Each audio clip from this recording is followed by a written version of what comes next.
పాపికి పుణ్యనామం యేసునామం శక్తిగల నామం పాపికి పుణ్యనామం ఎల్లా నామములకైన మేలైన నామం యేసుని దివ్యనామం ఎల్లా నామములకైన మేలైన నామం యేసుని దివ్యనామం సర్వజనులారా సర్వకాలమంతా హర్షించు పాడునామం సర్వజనులారా సర్వకాలమంతా హర్షముతో పాడునామం యేసునామం శక్తిగల నామం పాపికి పుణ్యనామం యేసునామం శక్తిగల నామం పాపికి పుణ్యనామం. దేవుని నామానికి వందనాలు. ఈ పగటి వేళ దేవుని యొక్క సన్నిధిలో ఉపవాసముతో ఉన్న బిడ్డలు ఉపవాసంతో దేవుని యొక్క సన్నిధిలో కనిపెట్టుకు తీరినందుకు దేవునికి స్తోత్రం. ఉపవాసం లేని యొక్క బిడ్డలు మామూలు ప్రార్థనతో దేవుని యొక్క సన్నిధిలో కనిపెట్టుకు తీరడానికి దేవుడు మనందరి జీవితంలో కల్పించిన మంచి సమయాన్ని బట్టి దేవునికి స్తోత్రం. ఈ పగటి వేళ దేవుడు మనతో మాట్లాడుట కొరకు దేవుని యొక్క సన్నిధిలో మనం ఆసక్తితో దేవుని యొక్క వాక్యాన్ని కనిపెట్టుకోవడానికి ప్రారంభించుకోగలిగి తీరితే పగటి వేళ దేవుడు మనతో మాట్లాడి తీరుతారు. బైబిల్ గ్రంథంలో నుంచి ఒక వాక్యం మనం చదువుతాం. ఎవరి పత్రిక 11వ అధ్యాయం 11వ వచనం.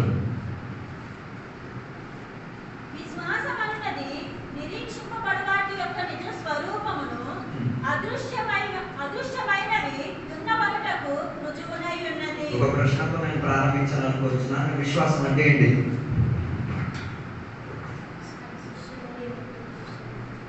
వాక్యాధారంగా చెప్పుచున్నది అదృశ్యమైనది. ఏంటి అదృశ్యమైనది?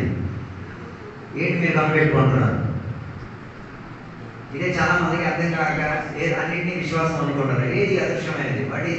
ఏది అదృశ్యమైనది? ఏది నీకు కనబడనిది? ఏది కొరకు నువ్వు ఆశించున్నావు?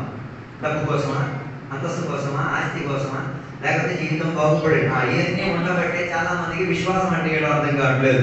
అక్కడ చదివిన వాక్య భాగంలో మనం చూస్తే విశ్వాసం అన్నది ఆశించిన దాని యొక్క వాస్తవిక రియాలిటీ ఆఫ్ ద హోప్. ఏది నువ్వు ఆశించి తీరుతున్నావు? నువ్వు ఆశించేది దేవునిని, నువ్వు ఆశించేది యేసుక్రీస్తుని. యేసుక్రీస్తును నువ్వు ఆశించి తీరుతున్నావు. ఎలా ఆశించి తీరుతున్నావు? ఆయన వాక్యములను విశ్వసించుకు తీరి, ఆయన వాగ్దానం మీద ఆనుకు తీరి నువ్వేం ఎక్స్పెక్ట్ చేస్తున్నావు? నువ్వు యేసయ్యన్న వ్యక్తిత్వాన్ని నీ జీవితానికి పరిహారిగా, నీ జీవితానికి విడుదలకర్తగా నువ్వు అంగీకరించే దానినే విశ్వాసం అని చెప్పి తీరేది. విశ్వాసం అని జీవితే దాని అర్థం నువ్వు దేనిని ఆశించి తీరుతున్నావు? ఒక వ్యక్తి. ఏ వ్యక్తి? యేసు అన్న వ్యక్తి. యేసు అన్న వ్యక్తి ఎవరు? దేవుడు అయి ఉన్నాడు. ఆయన వాక్యం అయి ఉన్నాడు. ఆయన వాగ్దానం అయి ఉన్నాడు. దానికి ఉన్న రిజల్ట్, దానికి ఉన్న పరిణామమే అదే కదా అక్కడ రాయబడినది. విశ్వాసం అన్నది నీవు ఆశించిన దాని యొక్క నిజ స్వరూపం. దాని అర్థం నువ్వు ఆశించేది యేసయ్యయే, దాని యొక్క నిజ స్వరూపం యేసయ్యగా నీకేమై తీరొచ్చు? పరిహారిగా నీ జీవితంలో కనబడి తీరొచ్చు. ఇది విశ్వాసం కాకపోతే నీవేం కాదు, విశ్వాసి కాదు. ఈ విశ్వాసంతో ఉండలేకపోతే నువ్వెవరు కాదు, విశ్వాసి కాదు. అదే ఈ కాలంలో విశ్వాసం అంటే ఏంటో నీవు చెప్పగలిగి తీరాలి. విశ్వాసం అంటే ఏమేమి కాదు, నువ్వు యేసయ్యని ఎక్స్పెక్ట్ చేస్తున్నావు, యేసయ్యని ఆశించి తిరుగుతున్నావు, నువ్వు యేసయ్యని చూడలేదు, నీకు యేసయ్య గురించి తెలుసు, నువ్వు యేసయ్య రాకడ గురించి ఏం చేస్తున్నావు? ఆశపడి ఉన్నావు. దాని అర్థం విశ్వాసం నిరీక్షణగా ఎప్పుడు మారి తీరేది? అందులో యేసయ్య వచ్చినప్పుడు విశ్వాసం నిరీక్షణగా మారగలిగి తీరేది. అందుకే బైబిల్ చెప్పుచ్చిన కమాండ ఎలా మనకి విశ్వాసం వచ్చింది? రోమాపత్రిక 10వ అధ్యాయం 17వ వచనం. వినుట వలన అన్ని వినేస్తే విశ్వాసం వస్తుందా? మీరే అన్నారు వినుట వలన విశ్వాసం వస్తుంది. ఆ 10వ అధ్యాయం 17వ వచనం చక్కగా చదవండి, అప్పుడు మీకు అర్థమవుతుంది.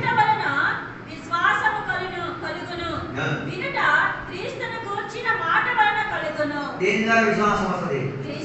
క్రీస్తు గురించి ఉన్న మాట వింటే విశ్వాసం వస్తుంది. అర్థం కాలేదు?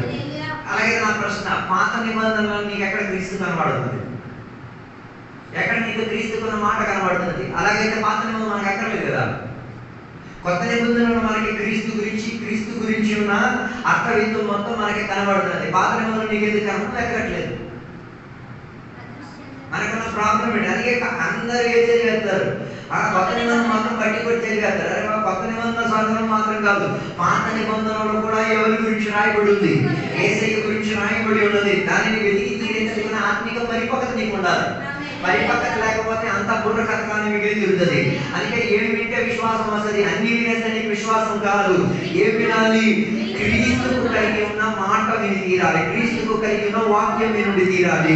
అందుకే కదా యోహాను సువార్త చెప్తున్న ఆదియందు వాక్యం ఉండును, వాక్యము దేవుడై ఉండును, వాక్యం ఏమైతేంది శరీర రూపధారిగా మారి తీరి ఏమైతేంది మన మధ్యన నివసింపచేసి తీరేందుగా రూప భేదాధికతలోకి మార్పు చెందగలిగి తీరినప్పుడు వాక్యం దేవుడు ఏమైతేంది శరీర రూపధారిగా మనుషుల నివసించే మనుషుల గౌరవంలోకి ఏమైతేంది వచ్చి ప్రకటించుచున్న సందేశమే. దానిని వింటే నీలో ఏమొచ్చి తీరుతుంది? విశ్వాసం వచ్చి తీరుతుంది. అందుకే కొందరు విశ్వాసులు కాదు, కొందరిలో విశ్వాసం ఏం చేయట్లేదు, క్రీస్తు వాక్యం వినడం మన వారికి రావట్లేదు. అందుకే తెలుసుకోవాల్సిన మన ఎవరి మాట ఏం తీరాలి? క్రీస్తు అన్న పదానికి అర్థం అభిషేకులు, అభిషేకులు అన్న పదానికి ఇంకో రీతిగా చెప్పడం మెస్సయ్య. అందుకే పాత నిబంధనలో మనకి మెస్సయ్య కనిపించుచున్నది, పాత నిబంధనలో మనకి ఎవరికి కనబడుతున్నది? అభిషేకులు కనబడుతున్నది.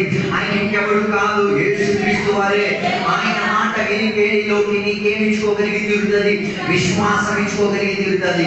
మన దేవుని బిడ్డలు విశ్వసించుచున్నారన్న పేరుకే మాత్రము వారిలో విశ్వాసం కనబడి తీరట్లేదు. కారణం ఏంటిది? అభిషక్తుని మాట కాదు వారు విన్నది, అభిషక్తుడైన యేసుక్రీస్తు వారి మాట కాదు వారు విని తీరింది. అది పగటి వేళ తెలుసుకోవాల్సిన మాట. విశ్వాసం అంటే యేసుక్రీస్తు వారిని ఆశపడుతున్నాం, ఆయనని నిరీక్షణగా అంగీకరించి తీరుతున్నాం. విశ్వాసం ఎలా వచ్చి తీరేది? క్రీస్తుకు కలిగి ఉన్న వాక్యమే నీలో ఏమిచ్చి తీరేది? విశ్వాసం ఇచ్చి తీరేది. అందుకే వాక్యోపదేశం చేసిన దేవుని బిడ్డలకి చెప్తున్న మాట ఎక్కడికి వచ్చి డబ్బా కొట్టేశాక కాదు, క్రీస్తుకున్న మాటను ప్రజలకు అందింపచి, క్రీస్తుకున్న సందేశం, క్రీస్తుకున్న వాక్యం అందింపచి కనీసం వారిలో విశ్వాసమైన వస్తుంది. లేకపోతే నీకు పేరు వస్తుంది. ఏం పేరు వస్తుంది? ఈ ఒక్క వాక్యం బోధించిన ప్రచారకుడు అన్న పేరు వస్తుంది. దానివల్ల ఆత్మక్రియ ఉండదు, విడుదల ఉండదు, స్వస్థత ఉండదు, క్షేమాభివృద్ధి ఉండదు. అది ప్రజలకి వినిపింపచేసి తీరాలి, క్రీస్తుకు కలిగిన మాట వినిపించుకోగలిగి తీరాలి. అబ్రహాము గురించి బైబిల్ చెప్పిన మాట హెబ్రీ పత్రిక 11వ అధ్యాయం 8వ వచనం చదివినప్పుడు అబ్రహాము గురించి చెప్పిన మాట, అబ్రహాం ఎవరు పిలిచారు? ఏ దేవుడు పిలిచారు? 33 లక్షల కోట్ల మంది దేవుడు పిలిచారా? లేకపోతే నేల మీద ఉన్న దేవుడు పిలిచారు? ఏ దేవుడు పిలిచారు? ఆయన. అందుకే కదా హెబ్రీ పత్రిక 11వ అధ్యాయం చదవగలిగి తీరితే విశ్వాసం గురించి మొదటి వాక్యంలో నేను చెప్పాను. విశ్వాసం అంటే ఎవరిని ఆశించి తీరడం, యేసు అన్న వ్యక్తిత్వాన్ని ఆశించి తీరడం. అబ్రహాం ఎవరి మాటలు విన్నాడు? యేసు మాటలు విన్నాడు. అకస్మాత్తు వేగతగా తన చెవిటికి ఎవరి మాట వినబడి తీరింది? విశ్వాసం ఎలా వచ్చి తీరేది? క్రీస్తు మాట వినేది. అప్పుడు ఆ వాక్యాధారం అయితే అబ్రహాం విన్నది ఎవరి మాట? యేసయ్య మాట విని తీరాడు. దాని అర్థం యేసయ్య అప్పుడు ఇంకా ఏం కాలేదు, జన్మించి తీరలేదు, శరీర రూపధారిగా మారలేదు. అప్పటికి యేసయ్య భూమిలోకి ఏం చేయలేదు, ఒక నరుడిగా తీరాలేనప్పుడు ఆయన శబ్దం ఆయన లోపల ఏమిచ్చుకోగలిగి తీరింది? విశ్వాసం ఇచ్చుకోగలిగి తీరింది. ఏమైనా విశ్వాసం ఇచ్చుకోగలిగి తీరింది. ఈ మాట్లాడిన వ్యక్తి కొన్ని రోజులు, కొన్ని నెలలు, కొన్ని సంవత్సరాల తర్వాత వస్తాడు, సమాధి చేయబడతాడు, లేవనెత్తబడతాడు, మళ్ళీ వస్తాడు. దాని అర్థం ఆయన విశ్వసించింది ఏంటిది? నువ్వేది విశ్వసించావో ఆయన అది విశ్వసించాలి. అప్పుడు అది విశ్వాసం అయ్యేది. నువ్వు విశ్వసించేది, అబ్రహాం విశ్వసించేది వేరే అయిపోతే నువ్వు నమ్మింది, అబ్రహాం నమ్మింది వేరే దేవుళ్ళు అయిపోతాయి. అర్థం కాలేదు. అందుకే అబ్రహాముని బైబిల్ చెప్తున్న విశ్వాసానికి తండ్రిగా బోధించుచున్నది. విశ్వాసానికి తండ్రిగా మనం చెప్పి బైబిల్ మనకి బోధించి తీరుచున్నది. కానీ దానిని నేను అధికంగా నేను ఏం చేయట్లేదు, దానిని అంగీకరించడానికి నేను ఆశపడట్లేదు. మొదటిగా విశ్వాసం పొందిన వ్యక్తి ఎవరు అని చెప్తే హెబ్రీ పత్రిక 11వ అధ్యాయం చదివితే హేబేలు గురించి మాట రాయబడి ఉంది. నాన్న పేరు కూడా రాయలేదు. ఆ నాన్న ఎవరు? ఆదాము దేవుడిని నమ్ముతున్నాడన్నో అబ్రహాం విశ్వసించాడన్న పేరు మనకి కనబడట్లేదు. హేబేలు దేవుడిని విశ్వసించి తీరాడు. హేబేలు యేసయ్యని ఎక్స్పెక్ట్ చేశాడు అన్న దానిని ఏం చేయొచ్చు, చెప్పి తీయొచ్చు. దాని అర్థం అబ్రహాము కన్నా మునుపుగానే హేబేలు విశ్వాసం కొరకు ఏమని తీరాడు, యేసయ్యను ఎక్స్పెక్ట్ చేసుకు తీరాడు. కానీ హేబేలు పేరు రాలేదు, కానీ అబ్రహాము పేరు విశ్వాసానికి తండ్రిగా వచ్చి తీరింది. దేవుడు ఇచ్చిన భాగ్యాన్ని ఎంచుకు తీరి జీవించుకు తీరాలి. అందుకే నేను చెప్పిన ఉద్దేశం, అబ్రహాం ఎవరి మాటలు విన్నాడు? దేవుని మాటలు విన్నాడు, యేసయ్య మాటలు విన్నాడు. యేసయ్యతో ఉన్న మాట ఆయన ఏం చేసింది? ఉన్న చోట్ల నుంచి ఆయనని లేపింది, ఉన్న చేతిలో నుంచి ఆయనని బయలుదేరింపచేసి తీరింది. ఆయనకి తెలియదు నేను ఎట్టలుతున్నాను, ఏం చేస్తున్నాను అని అర్థం కాలేదు. అప్పటి వరకు అబ్రహాం ఏదో వ్యాపారస్తుడు, వ్యాపారం చేసుకుంటూ కల్దీయుల దేశంలో కల్దీయుల సాంప్రదాయం అనుసరించి కల్దీయ దేవతలు, ఆచారాలు, సిద్ధాంతాలు, అనుష్ఠానాలు, కుటుంబాలు వీటితో ముడిపడి ఉండే ప్రక్రియలు ఎవరి శబ్దం విన్నాడు? యేసయ్య శబ్దం వినబడేసరికి ఆయన అర్థమైంది, ఈ శబ్దానికి ఇప్పటి వరకు నేను విన్న శబ్దానికి తేడా ఉందని అర్థమైంది. విశ్వాసం నీలో రావడానికి ముందు నీకు డిఫరెన్స్ అర్థం అవ్వాలి, తేడా అర్థం అవ్వాలి. ఏమి ఇంతకాలం విన్నది, ఇంతకాలం సేవించింది, ఇంతకాలం నడిచింది, ఇప్పుడు నేను నడవడానికి వెళ్ళేది, ఇప్పుడు నేను వినేది, ఇప్పుడు నేను జీవితాన్ని కేంద్రీకరించిన దాంట్లో ఏముండాలి? కొందరికి అన్ని మిచ్చలే, అందుకే అన్ని పండుగలు పాటించారు. విశ్వాసం లేదని అర్థం, నువ్వు విశ్వాసే కాదు. నువ్వు దేవుడి వాక్యం మాట్లాడాలి. ఏదో వచ్చావు, కూర్చున్నావు, ఏదో పాటగా చెప్పారు, ఎవరో వాక్యం చెప్పారు, గుర్తుంటే ఏదో చేసి వెళ్ళిపోయావు. బైబిల్ చెప్పే ప్రణాళికలో నువ్వు ఎవరు కాదు. అబ్రహాం విశ్వసించిన విశ్వాసంలో ఉన్న విశ్వాస తరగతిలో లేవు నువ్వు. అందుకే పక్కకి వెళ్ళా, నిన్ను నువ్వు విచారణ చేసుకో. అందుకే తేడా అర్థమైంది ఎవరికి? అబ్రహాంకి తేడా అర్థమైంది. ఎందుకంటే ఎబ్రీ పత్రిక 11వ అధ్యాయంలో 8వ వచనం చెప్తుంది, అబ్రహాం ఏం చేశాడు? అబ్రహాము దేవుని యొక్క మాట, యేసయ్య ఉన్న మాటలు విని వెంటనే ఏం చేశాడు? వదిలాడు. ఏది వదిలాడు? అన్ని వదిలాడు. ఏది వదిలాడు? ఏది దీనికి అనుకూలం కాదు, ఏది యేసయ్యకి అనుకూలం కాదు, దాన్ని వదిలేడు. దాని అర్థం, నువ్వు యేసయ్య శబ్దం వింటే, యేసయ్య మాటని చెవిటికి వినబడితే వదలాల్సిన దానిని, ఇప్పుడు హత్తుకున్న దానిని, తొలి ఉన్న దానిని వదిలించుకోగలిగేటట్టుగా ఇప్పుడు హత్తుకున్నది అయి తీరాలి. అర్థం కాలేదు. ఇప్పుడు ఆయన యేసయ్యను హత్తుకోవడం వల్ల తొలి ఆయన హత్తుకున్న దానిని, పట్టుకున్నది వదిలించుకోవాల్సి అనిపించింది. అర్థం కాలేదు. అందుకే కొందరు ఇప్పుడు కూడా మారారా అంటే ఏదో మారారా అంటున్నారు. అది మార్పు అని బైబిల్ చెప్పట్లేదు. విశ్వాసానికి చెందిన మార్పు ఎక్కడ ప్రారంభించి తీరేది? ఎప్పుడు నువ్వు యేసయ్యను హత్తుకు తీరావు, యేసయ్యకు నచ్చని దానిని ఏం చేస్తావు? విడిచిపెట్టి తీరుతావు. అందుకే అబ్రహాం ఏం చేశాడు?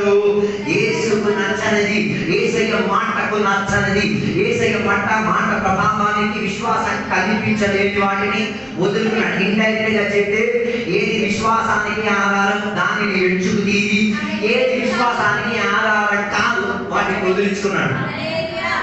అర్థం కాలేదు. కొందరు అనుకున్నాడు విశ్వాసానికి ఆధారం కానిది, విశ్వాసానికి ఆధారం రెండు కలిపి అయిపోతుంది, లోకం కాదు కానీ చర్చి గడపకూడదు. అట్లేదు. అర్థం కాలేదు. పర్వకంతో వదిలి చర్చి గడప కూడా దేవుడి వాక్యాధారంగా జాయిపోవాలో నేను చెప్పలేదు. చర్చికి వస్తున్నారు, నడుస్తున్నారు. దాని అర్థం విశ్వాసానికి అవిశ్వాసానికి ఒకే రీతిగా ఏం చేసుకు తీరుతున్నారు, ఆటలు వేసుకు వెళ్ళి. ఇలా కాదు, విశ్వాసం ఎప్పుడు భిన్నత చెందేదే. అందుకే అబ్రహాంకి ఏం కలిగి తీరింది? ఫ్యామిలీ ప్రాధాన్యం అనిపించలేదు. అబ్రహాంకి కుటుంబం ఏం కాలేదు, ప్రాధాన్యం. దాని అర్థం యేసయ్య ఆయన కుటుంబముగా భావించాడు, యేసయ్య ఆయన తండ్రిగా భావించి తీరాడు, యేసయ్య ఆయన తల్లిగా భావించి తీరాడు. యేసయ్యలో ఆయన ఒక కొత్త కుటుంబం ప్రారంభించబడి తీరిందని ఆయనకి భావన కలిగి వచ్చింది. అందుకే అబ్రహాం వేరునాడు కూడా కల్దీ దేశాన్ని పారిపోలేదు. మనలో కొందరు ఉన్నారు, కల్దీ దేశం నుంచి వచ్చారు, ఏదైనా పండగ పురస్కారాలు దొరికితే మళ్ళీ కల్దీ దేశానికి ఎక్కువేసి నేను ఎలాంటి విశ్వాసనాలు మామూలు పెట్టి, మేము దేవుడు కాదు కాబట్టి దేవునికి స్తోత్రం, మేము దేవుడు ఏమిటంటే ఎప్పుడో కొరడా దెబ్బలు కొట్టేసి తోలేసి ఉన్నాం. యేసయ్య అలాగే కదా చేసి తీరింది. విశ్వాస పంక్తిలో ఉన్నవారు విశ్వాసానికి ఆధారమయ్యే పని చేయలేనప్పుడు కొరడా తీసి కొట్టలేదు, కొరడా తీసి తరిమేశారు.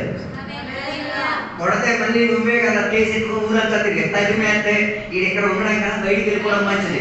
ఈ రోజుల్లో నేను కూడా ప్రార్థన చేసేది అదే. లేదా విశ్వాసానికి ఆధారం కానిది, విశ్వాస అంగీకరణ లేని దానిని కొరడాతో తోలేసి, మేము తోలకూడదు దేవా, నువ్వే వాడిని కోడి తోలేసి పక్కకి వెళ్ళిపోతే మా మంచిది. విశ్వాసంలో నిలకడత్వం కలిగి ఉన్నవారు దేవుని కొరకు నిలబడగలిగి తీరుతారు. అది కొందరు యేసయ్యను నమ్ముకున్న తర్వాత కూడా ఏం ముదులుకోలేకపోతున్నారు, కల్దీయుల దేశం ముదుకోలేకపోతున్నారు. దాని విశ్వాసం కాదు నీలో ప్రార్థన చేసి తీరేది. విశ్వాసం ఒకరిలో ప్రాధాన్యత చేసి తీరితే, ఆ విశ్వాసం చేసి క్రీస్తు వారు అయితే ఆయనకి మించిన వాడు ఎవడు లేడు అన్నది నీకు అర్థమవుతుంది. అర్థం కాలేకపోతే నువ్వు అసలు విశ్వాసమే కాదు. నీలో అసలు ఉన్నది విశ్వాసమా? బైబిల్ చెప్పే విశ్వాసం కాదు, లోకాధారమైన విశ్వాసం. అందుకే చాలా మందికి యేసయ్యను వదిలే అన్ని సామగ్రి కావాలి. యేసయ్య లేని సరుకులు, యేసయ్య లేని వివాహం, యేసయ్య లేని పురస్కారాలు, యేసయ్య లేని పంటలు, యేసయ్య లేని అనుబంధాలు నీకెందుకు? అర్థం కాలేదు. మా నాన్నకు ఒక అన్నయ్య ఉన్నాడు. ఈ మధ్య దేవునికి రక్షణగా అంగీకరించారు. ఈ నా ఇంత వయసులో 2 రాత్రులు తప్ప మించి ఆ ఇంట్లో పడుకోలేదు. 2 రాత్రులు తప్ప మించి ఆ ఇంట్లో ఏం చేయలేదు. అది కూడా ఏమైంది, అర్ధరాత్రి వేళ వెళ్ళాం కాబట్టి ఎల్లక తప్పగా వెళ్ళి కలిసి మనకి మాత్రం అక్కడికి వెళ్ళి తిండి ఆడుకొని అక్కడికి వెళ్ళి మనకి ఒక పేదను ఒకటి అక్కడికి వెళ్ళి సత్యం మహిమంగళదేవ తిట్టుకుంటున్నారు. మా ఇంటికి వచ్చి ఏం చేస్తున్నాడు, పేదం చేసి నటించేస్తున్నాడు. బాబు నీ ఇంటికాడ నీళ్ళు లేదే, ఆడి నీ ఇంటికి వచ్చినప్పుడు ఆడిని నువ్వు దేవాలయంలో తీసుకురాలేకపోతే నువ్వు ఆడి ఇంటికి వెళ్ళి ఆ ప్రార్థన చేస్తే ఆడికి ఎలా కనిపి అది కూడా ఆలోచించి తీరాలి. అందుకే కొందరికి ఇప్పుడు కూడా విశ్వాసంలో యేసయ్య ఎరగలేదు కాబట్టి ఎక్కడ ఉండాలి, ఎక్కడ నిలబడాలో వారికి ఏం కావట్లేదు, అర్థం కావట్లేదు. దాన్ని తెలుసు ఎదురడానికి అబ్రహాం జీవితం ఆనందం చేసుకో. ఆయన ఏం చేసుకున్నాడు, వదిలించుకోవాల్సిన వాటిని వదిలించుకు తీరి దేవుడు స్వాస్థ్యముగా ఇచ్చుచున్న నగరం వైపు, దేవుడు ఆయన ఇచ్చుకుపోవడానుకున్న ఆ దేశం వైపు కేంద్రీకరించుకు తీరి వదిలించుకు తీరాడు. విశ్వాసం ఎప్పుడు దేవుడు ఇచ్చిన విశ్వాసం అయి తీరేది, విశ్వాసం దేవుడు ఇచ్చిన విశ్వాసం తీరేది. అందులో నీకు కనబడింది యేసయ్య అయితే, యేసయ్య వాక్యం అయితే దాని కొరకు కనిపెట్టుకొని నటించిన వాడు వాగ్దాన నగరముగా ఉన్న కానాను దేశం, వాగ్దాన నగరమైన పరలోక దేశానికి ఏం చేసుకోగలిగి తీరేది, చేరగలిగేది. ఎక్కడ కూర్చున్నా ఎంత అక్కడ సేవకులు నాకు తెలియదు, నేను చూసుకో. నా పని నీకు బోధించడమే, నా పని నీకు హెచ్చరికించింది. నువ్వు వెళ్ళాలా అవుతుంది, నీకు అవ్వదు. ఉండాలా, చెయ్యాలా, పెట్టాలా, అది నీ ఇష్టం, నీ కష్టం. దాని అర్థం అబ్రహాం వదిలించడం వలన అబ్రహాం తోడుగా ఎవరు తీసుకున్నాడు, తేరను తీసుకొచ్చాడు. అబ్రహాం తోడుగా లోతుని తీసుకొచ్చాడు. అనుకున్నాడు వారు కూడా ఈ పంక్తిలో ఏం చేయొచ్చు, అర్థం కావట్లేదు. తేరను తీసుకొచ్చాడు. తేరహో పరలోకం చేరడా లేదా, పరలోకానికి వెళ్ళి చూడండి. నరకానికి వెళ్ళి అక్కడ కూడా వెళ్ళి చూడండి. ఏదో ఒకటి కాడికి వెళ్తే తెలియదు కదా. లోతు వెళ్ళాడా లేదా వెళ్ళి తెలిసి చూడండి. మీరు ఇరువురు కూడా ఏం కాలేదు, ఆయనకి విశ్వాసం లేదు. అది యేసయ్యని కాదు ఎక్స్పెక్ట్ చేసింది. తేరా ఏం ఎక్స్పెక్ట్ చేశాడు, మా కొడుకు నా కొడుకు నా కొడుకు అని ఎక్స్పెక్ట్ చేశాడు. సకత్రోగంలో చచ్చి తీరాడు. లోతు ఏం ఎక్స్పెక్ట్ చేశాడు, మా పాప వెళ్తే నాకేం దొరికింది, ఆస్తిపాస్తులో సంపాదన ఏదో దొరికింది, పేరు ప్రఖ్యాత. అందుకే ఇక్కడ పేరు ప్రఖ్యాత కొరకు ఏం చేసుకున్నాడు, మా సొంత సహోదరుని విడిచిపెట్టి తీరి తన గుడారం మెల్లిగా. ఈ కాలంలో కొన్ని లోతులు ఈ సంఘాల్లో కూడా పెరుగుతున్నాయి. పేరు ప్రతిష్ట ఘనత మహిమ చెప్పక తప్పదు. ఓ లోతా తెలుసుకో, నువ్వు గుడారం సదోమ పట్టణానికి ప్రెసిడెంట్ అవ్వడానికి, నాయకుడు అవ్వడానికి నువ్వు నిర్ణయించవు కదా. నీ నిర్ణయానికి నీ పిల్లలు విత్తనం పోతా చూసుకో. నీ నిర్ణయానికి నీ పిల్లలు నీ పేరున విత్తనం పోతారు. అది నీ ఇంటికి సాక్ష్యంగా కనబడతాయి. అర్థం కాలేదు. ప్రెసిడెంట్ అవ్వడానికి కోరాడు, ప్రెసిడెంట్ అయ్యాడు. ఎవరికి, మోయాబ్య దేశస్తులకు, అమోరీయుల దేశస్తులకు. ఎవడు ప్రెసిడెంట్ అయ్యాడు, వెళ్ళిన లోతు ప్రెసిడెంట్ అయ్యాడు. అందుకే ఈ కాలంలో అధిక శాతం మంది దేవుని పేరు ప్రతిష్ట కోసం పరిగెట్టేస్తున్నారు. ఈ పగటిగా పేరు ప్రతిష్ట ఘనత యోగ్యత అర్హత వీటి కోసం పరిగెట్టు. నీవు బాగా విను, పరిశుద్ధాత్మ దేవుడు నీతో మాట్లాడి తిరిగేది లోతుకున్న సంతాన క్రమాలను పిలిచిచున్నది. రా రా రా రా రా మా పట్టణానికి రా, మమ్మల్ని ప్రభుత్వ పరచు, మా పేరు నీ పేరుగా ఎంచుకో అని పిలుచుచున్నది. ఎంచుకుంటే అది తెలుసుకు తీరాలి. లోతుకు కలిగిన ప్రెసిడెంట్షిప్ నీ కూతురికి తీరుతుంది. అందుకే దాని కొరకు వ్యగ్రత చెందకుండా యోహాను చెప్పిన మాటలు నేను తగ్గాలి, యేసుక్రీస్తు వారు ఏమై తీరాలి, ఎదుగుదల పొందేవాడిగా ఉండి తీరాలి. ఒకవేళ దేవుడు నీకు ఏదైనా సంఘములో కానీ ఆత్మిక పరిచర్యలో కానీ ఏదైనా రోల్ ఇస్తే నేల మీద దిగి పని చేయి. 24 పెద్దలకు సింహాసనం ఇచ్చాడు, 24 మంది పెద్దలకి కిరీటం ఇచ్చారు. కానీ వాళ్ళకి అర్థమైంది ఇది వేసుకోవాల్సిన ఒక సందర్భం ఉంది, దింపాల్సిన ఒక సందర్భం ఉంది. వేసుకోవడానికి ఒక సందర్భం, దింపడానికి ఒక సందర్భం, కూర్చోవడానికి ఒక సందర్భం, కూర్చున్న దగ్గరికి కిందకి దిగడానికి ఒక సందర్భం. అందుకే ఎక్కడ దిగాడు యేసయ్య సాక్షాత్తన ఆయన కూర్చున్న సింహాసనం చూసేసరికి ఏమనిపించి తీరింది, ఎంతకి దిగి తీరాలని అనిపించి తీరింది. ఈ పగటి వేళ యేసయ్యను చూచి తీరితే దిగుతో చక్కగా దిగాడుగా, ఏ తర్వాత సమరీని స్త్రీ దిగిందిగా, ఎంతమంది నీ గోధుమ దిగాడుగా, ఎంతలో దిగాడు. నీకేమి చేత కావట్లేదు దిగట్డానికి, దిగలేకపోతే నేను చెప్పక తప్పను. ఇట్ ఈస్ నాట్ ఫెయిత్, అది విశ్వాసమే కాదు. అందుకే అబ్రహాం గురించి బయట చెప్పేది అన్నింటినీ వదిలించుకు తీరి ఎక్కడికి వెళ్ళాలో తెలియక ఆయన ఏం చేశారు, విశ్వాసంలో అడుగు పెట్టి ముందుకు వెళ్ళాడు. దాని అర్థం ఏ రోజు కల్దీయ దేశం విడిచిపెట్టారు, నెక్స్ట్ అడుగు ఫెయిత్, విశ్వాసం ద్వారా. విశ్వాస పంక్తిలో అబ్రహాం ఎవరిని నమ్ముకున్నాడు, యేసయ్యను నమ్ముకున్నాడు. అలాగే ఆ పంక్తిలో ఆయనతో నడిచిన వాడు ఎవడు, సాక్షాత్ యేసుక్రీస్తు వారు. మొదటిగా బయట చెప్పేది ఎపిసి పత్రిక 2వ అధ్యాయం 8-9 చెప్తున్నది, కావున కృప ద్వారా మీరు కృప ద్వారా మీరు ఏమై తీరారు, రక్షింపబడి తీరారు అనే కదా విశ్వాసానికి ఆధారం. దాని అర్థం విశ్వాసం యేసయ్య అయి తీరితే ఆ విశ్వాసం నేను రక్షించేది. అదే కాలేదు, విశ్వాసం యేసయ్య మూలం అయి తీరితే అది నేనేం చేసేది, రక్షించేది, సేవ్ చేసేది. యేసయ్య ఇచ్చిన విశ్వాసం అయితే అది నిన్ను ఎక్కడి నుంచి, పాపం నుంచి రక్షిస్తుంది, సాతాను నుంచి రక్షించుతుంది, లోకము నుంచి రక్షించి తీరుతుంది. ముగ్గురు శత్రువులు, ఒకటి పాపం, రెండోది లోకం, మూడోది సాతాను. పాపం నిన్ను త్వరగా ఏం చేయదు, వదిలించుకోదు. సాతాను నిన్ను త్వరగా వదిలించుకోదు. లోకం నిన్ను వదలదు. ఈ మూడు దేవుడు నీలో ఉందో లేదో నువ్వే విచారం చేసుకో. అందులో ఈ మూడే ఉన్నాయి. ఏది, యేసయ్య మన పాప ప్రాయశ్చిత్తం కొరకు ఏమై తీరాడు, చచ్చిపోయాడు. దాని అర్థం నీలో పాపం లేదా? యేసయ్య నీ పాపం కొరకు తన రక్తం మొత్తం కాల్చాడు. దాని అర్థం నీలో పాపం లేదా? పాపము లేదు, పాపపు నేచర్ ఉంది. పాపం చేయడానికి కూడా ఎక్కడ ఉంది? కారణం ఏంటి? రక్తంలో ఇప్పటికే జీవం ఉంది కాబట్టి, నీ రక్తం మారలేదు, నీ శరీరం మారలేదు కాబట్టి ఇప్పుడు కూడా ఏం చేయడానికి, పాపం చేసి తీరడానికి ఛాన్సెస్ నీ బాడీలో ఉంది. వద్దనిపించుకోవడం అది నీ శ్రేష్టత, ఇదనేదా? కావాలనిపించుకోవడం నీ దరిద్రం, నీ నాశం. అర్థం కాలేదు.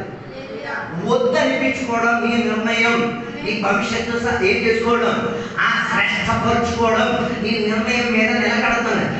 లేదు ఇదే నాకు కావాలంటే నీ నాశనం నువ్వు పోసుకోవడం. చేసుకో, పాపం చేసుకో, నాకు నష్టం ఏం లేదు, నష్టం కలిగేది నీకే. రెండోది సాతాను. కారణం ఏంటి? తొలి నువ్వు ఎవరిది? అలా చెప్తే మీకు అర్థమవుతుంది. ఇప్పుడు మీరు చెప్తారు మీ దేవుని బిడ్డని, ముందు నిన్ను ఎవరు కాటారు? సాతాను కాటింది. ఆదాము హవ్వలు ఏం చేశారు? దేవుడు ఇచ్చిన తోటలో ఉండేటప్పుడు దేవుని మాట వినక ఎవరి మాట విన్నారు?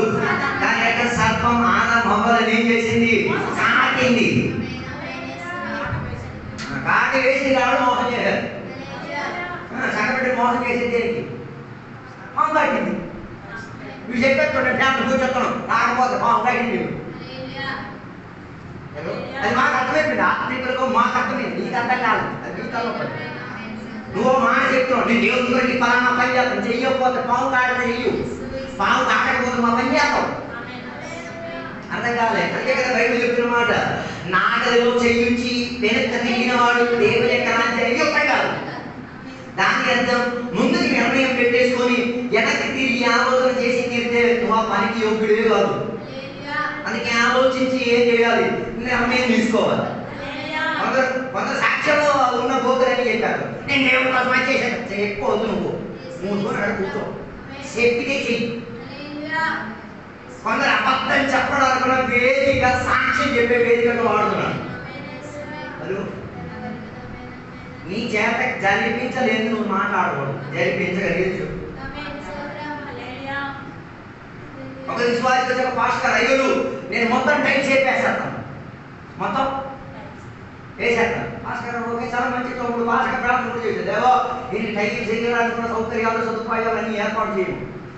2 వారాల తర్వాత బయట అయ్యారు ఒక 5 సంవత్సరాలు కుదిరే ఛాన్స్ లేదు.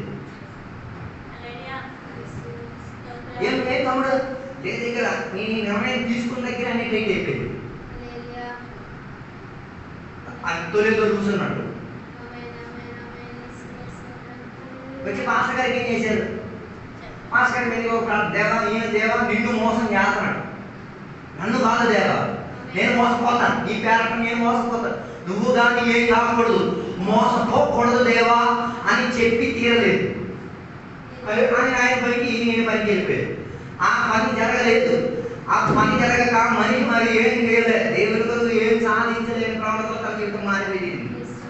అందుకే మాట్లాడేటప్పుడు అతి జాగ్రత్తతో దేవుని దగ్గర నిర్ణయాలు తీసుకురాలి, లేకపోతే అది నీ జీవితానికి ఏం కావచ్చు, శాపభరితంగా కావచ్చు. మరి కొందరు దాన్ని తీసుకు తెచ్చుకోతాం, అది నీ తాలో నువ్వు చూసుకోవాలి. నేను చెప్పిన మాట విశ్వాసము ద్వారా ఇలాగ కృప ద్వారానే మనం ఏమై తీరింది, రక్షింపబడి తీరింది. దాని అర్థం రక్షణ పొంది తీరడానికి దేవుని కృప చేత మనకి ఏమి ఇచ్చాడు, విశ్వాసాన్ని ఇచ్చాడు. విశ్వాసం దేనికి ఇచ్చారు, నేను ఎక్కడి నుంచి రక్షించడానికి, సాతాను శక్తుల్లో నుంచి రక్షించడానికి, లోకంలో నుంచి నేను రక్షించడానికి, పాపంలో నుంచి నేను రక్షించడానికి, ఈ 3 శక్తులలో నుంచి నేను ఏం చేయడానికి, రక్షించడానికి. దేవుని యొక్క వాక్యము క్రీస్తు మాటని అందించి విశ్వాసం కలిగించారు. రెండోది నీకు కృప ఇచ్చారు. కృప అంటే అర్హత లేనిది, యోగ్యత లేనిది, నీకు దొరకకూడనిది నీకేం చేశారు, ఇచ్చి తీరడం అన్నదానే కృప అని చెప్పేది. దాని అర్థం నీకు విశ్వాసం ఇచ్చి తీరడానికి నీకే యోగ్యత లేదు, నేను రక్షించి తీరడానికి నీలో ఏ అర్హత లేదు. అట్లాంటి స్థానంలో ఒకడు నీకేమి ఇచ్చాడు, కృప ఇచ్చి. అంటే ఇచ్చిన నేను ఎంత రమ్మిలో ఆలోచించు, ఇచ్చిన వాడు ఎంత మాత్రం నిన్ను నమ్ముకున్నాడు, నువ్వు దానిని అమ్ముకున్నావా నమ్ముకున్నావా నువ్వే చూసుకో. అబ్రహాం దానిని నమ్ముకున్నాడు, అబ్రహాం దానిని అమ్ముకోలేదు. అందుకే కొందరు పాపాన్ని అమ్ముకోవడానికి ప్రయత్నం చేస్తున్నారు, సాతాను కాటుని అమ్ముకోవడానికి ప్రయత్నం చేస్తున్నారు, లోకాన్ని అమ్ముకోవడానికి. కొందరిని నేటికి పాలు ఆడుతున్నారు. పాలు ఎలా చెప్పేదాన్ని అపనమ్మకం చెందేది. ఒకడు ఉపవాసం చేస్తున్నాడు, ఈడు చేయుడు చేసిన ఉపవాసం చెడగొడతాడు. నేను పాలు తాగింది, నువ్వు పాలు తాగేసి అవతలున్నాడు విశ్వాసం చెడగొడుతున్నావు. ఓ లార్డ్, నిన్న యాకోబు పత్రిక చదివిన నాకు చాలా ఉత్సాహం ఆనందం కలిగింది. ఒకటి ఆత్మీక స్థితిగతులు నిలబెట్టి మరొకటి అనాత్మీక స్థితిగతులు చెడగొట్టే ప్రయత్నం నాలిక చేస్తుంది. అర్థం కాలేదు. అందుకే నాలిక గురించి బైబిల్ చెప్పేది, నాలిక శరీరం అంతట్లో చిన్న అవయవమైన అదే చేయొచ్చు, అది భూచక్రాన్ని మొత్తం కాల్చి వేసి తీరొచ్చు, తిప్పి వేసి తీరొచ్చు. ఈ ఆరాధన గురించి ఎందుకు అన్ని వాటి మాట్లాడాలి, ఆరాధన గురించి దేవుడు స్తోత్రం ఎందుకు చెప్పాలి, ఎందుకు చెప్పాలంటే నా అర్థం వీటి ద్వారా ఎన్నెన్నో కార్యం చేసి ఇక్కడికి వచ్చి కూర్చోడం, అది గుర్తుకు రావాలి నీకు. అందరికీ ఆ గలీజే గుర్తుకు రాదు. సైలెంట్ మోగ దేవతలు కోతిలాగా వచ్చి కూర్చుంటుంది, ఏం స్పందన ఉండదు, కొన్ని స్పందన లేని. అయ్యో తెలుసుకు తీరు నానితో ఎన్నెన్నో కాల్చావు, ఎన్నెన్నో నాశనాలు పలికి తీరావు, దానిని ఈ పగటి వెళ్ళకి నా తప్పైపోయిందని ఎలిగి తీరి ఆ పెదవులతో దేవునికి శుద్ధించి మహిమపరిచి దేవుని దగ్గర నుంచి ఏం పొందుకు తీరాలి, విశ్వాసములో నిన్న రక్షణ పొందుకు తీరడానికి వేదికగా మార్చుకు తీరాలి. అందుకే నేను చెప్పొచ్చామాట, మొదటిది నేను ఏం చేసే విశ్వాసం, రక్షించే విశ్వాసం, రక్షణ ఇచ్చే విశ్వాసం. 3 సరుకుల నుంచి కూడా ఏమై తీరాలి, రక్షింపబడి తీరాలి. ఒకటి పాపం నుంచి, రెండోది సాతాను కాటు నుంచి, మూడోది లోక అనుచారుల నుంచి నువ్వేమై తీరాలి. ఈ 3 కనబడతాయి. ఏది పాపం చేసింది కనబడతాయి, పాము కాంటింది కనబడతాయి, లోకంలో ఉన్నది కనబడతాయి. లేకపోతే విశ్వాసం మీరే పరీక్షించి చూడండి. మాకు అర్థమవుతుంది, మీకు అర్థమవుతుంది లేదు నాకు తెలియదు. ఈ విశ్వాసి లోపల ఎంత మాత్రం మేము దూరింది, లోకం దూరింది. అందుకే కదా బైబిల్లో చెప్పబడిన మాట, లోకం అని చెప్పుచున్నప్పుడు 3 రీతిగా బైబిల్ చెప్పేది. లోకాన్ని మనుషులుగా, ప్రజలుగా చెప్పుచున్నది. రెండోది లోకాన్ని సాంప్రదాయముగా, కట్టుబాటుగా, ఆచరణగా, వ్యవహారముగా, సిద్ధాంతముగా, మతముగా. బాగా వినాలి, మతముగా. మతం మతం క్రైస్తవ్యం ఒక మతం కాదు. క్రైస్తవ్యం అన్నది ఒక మార్గం. నేను క్రిస్టియాన్ని అన్నాను కాదు, నువ్వు క్రిస్టియన్ కాదు. క్రిస్టియన్ అన్న పదానికి అర్థం క్రీస్తులో ఉన్నవాడు అని బైబిల్ పోల్చేది. క్రిస్టియన్ అన్న పదం ఎక్కడ వచ్చింది?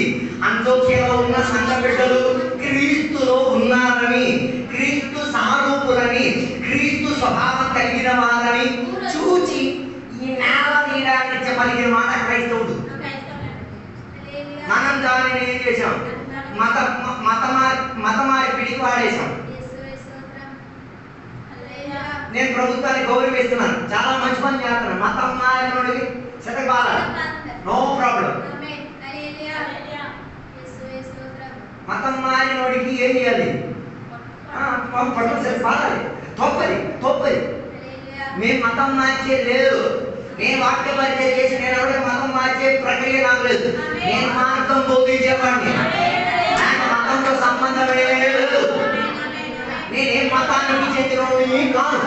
మరి నువ్వే మతానికి చెందిన నువ్వే విభజించుకో. అందరూ చెప్పి నేను క్రైస్తవులు మతం, అందుకే ప్రాబ్లం వస్తుంది. నాది మార్గం కాబట్టి నువ్వు నీ మతం అయితే నీ మతం ఓకే. నాది మార్గం కాబట్టి నేను మార్గం ఎంచుకున్నాను. అందరికి ఇప్పుడు కూడా ఎలాగలేదు, ఏం ఎలాగలేదు.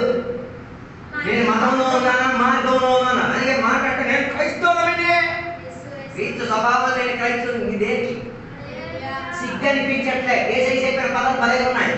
వారు సున్నం కొట్టిన సమాధులు. నీకు వాడికి పెద్ద తేడా ఏం లేదు. ఎందుకు సున్నం కొడుతున్నాడు? లోన సున్నానికి ఒక ప్రత్యేకత ఉంది.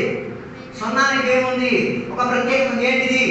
ఏ కంపునైనా డామినేట్ చేస్తుంది, ఏ వాసనైనా డామినేట్ చేసేస్తుంది, ఏ దుర్వాసన అయినా అదే. దీనికి ఒక ఏముంది? ఒక సువాసన పెడుతుంది. అందుకే సమాధికి సున్నం కొడితే సమాధిలో ఉన్న కంపు అధికంగా డామినేట్ అవ్వదు. ఈ సున్నం కొన్న కంపు ఏమవుతుంది? 90% మంది మనం కూడా అదే కదా, ఆత్మీయతను ముసుగే తెలుసుకొని అరే క్రీస్తు నీలో ఉన్నది నీ ఇంట్లో ఒక్కొక్కటి తెలియట్లేదు. హలో, క్రీస్తు నీలో నివసించేది, క్రీస్తు నీలో నివసించేది నీ కుక్కకి అర్థం కావట్లేదు. కాకపోతే దాని అర్థం ఏంటిది? నువ్వు క్రీస్తులో లేవని అర్థం కాలేదు. ఈ మధ్య బండి తోలుకొచ్చిన హఠాత్ ఒక పాము వచ్చింది. నేను నెట్టించాను బండి, నెట్టించాను. వెనక కూర్చున్న వ్యక్తి నేను ఎందుకంటే ఎక్కించాల్సింది కదా. లేదు, అది కూడా ఒక ప్రాణియే కదా, ఏదో తెలిసి ఎక్కించేది అయిపోయింది. తెలిసి నేను ఎక్కించి చంపడం దేనికి?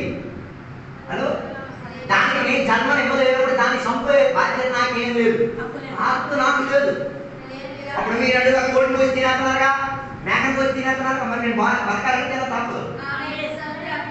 నా ఆహార క్షేమాభివృద్ధి కోసం దేవుడు జైలు ఇచ్చారు, కోడి ఇచ్చారు. పావుని నా ఆహారం కొరకు ఉంచలేదు. పావును తింటాను, తినండి, మరి దాంట్లో సంబంధం అవుతుంది. మీకు నాది ఆహారం అయితే మీరు తినండి, నాకు అది ఆహారం కాదు. అందుకే నేను దాన్ని నేను తినే ప్రయత్నం. నాకు ఆహారం అనే దానిని చంపడానికి బైబిల్ ఏం చేస్తున్నది? ప్రోత్సాహం ఇచ్చి తీరుతున్నది. ఏది నా శరీరానికి పోషకత్వం దాన్ని నేను వదిలిస్తా, తింటా. అది నాకు బైబిల్ సంబంధించి తీరే వ్యవస్థతి. అప్పుడు నేను చెప్పొచ్చే మాట, రక్షించడానికి ఆశ కలిగి తీరేవాడు దేని నుంచి? లోక సాంప్రదాయంలో నుంచి. కొందరు ఇప్పుడు కూడా ఏం కాలేదు, విడుదల పొందలేదు. లోక సాంప్రదాయం మనలో ఉందా లేదా చూడండి, విడిచిందా లేదా? అందుకే లోక సాంప్రదాయాల నుంచి ప్రజలకు ఏం చేయడానికి ఇష్టం లేదు. కొందరికి ఆదివారాలు శుక్రవారాలు కూడా సాంప్రదాయం అయిపోయింది. ఆదివారాలు, శుక్రవారాలు చర్చికి రావడం, ప్రార్థన చేయడం, బైబిల్ ఇవన్నీ ఈ సాంప్రదాయాలు నేను మతంలో నేను చేర్చింది. యేసయ్య మతం స్థాపించడానికి రాలేదు, మార్గ స్థాపకుడిగా వచ్చాడు. అని యేసయ్య చెప్పిన మాట, నేనే మార్గం, నేనే సత్యం, నేనే జీవమై ఉన్నాను. దాని అర్థం ఆయన మార్గంలో నడవాలి, ఆయన జీవంలో నువ్వు ఏం చేయాలి? ఎదగాలి.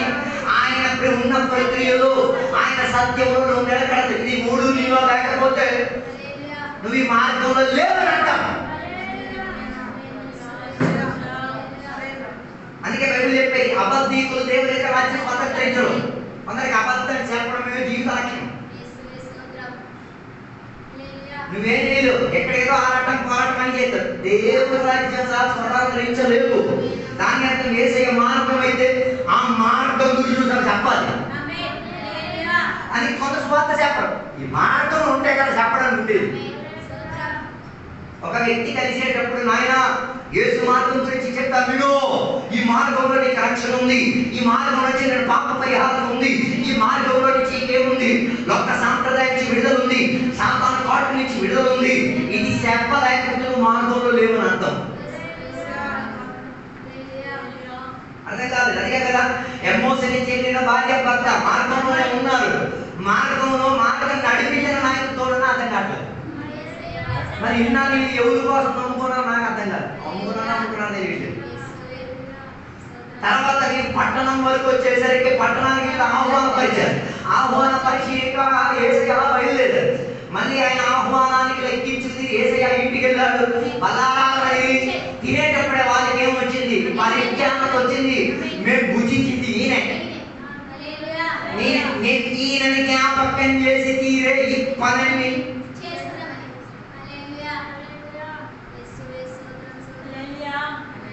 కొందరికి బల్లారాధన అంటే ఏదో పండగ పాటలాగా ఉన్నారు.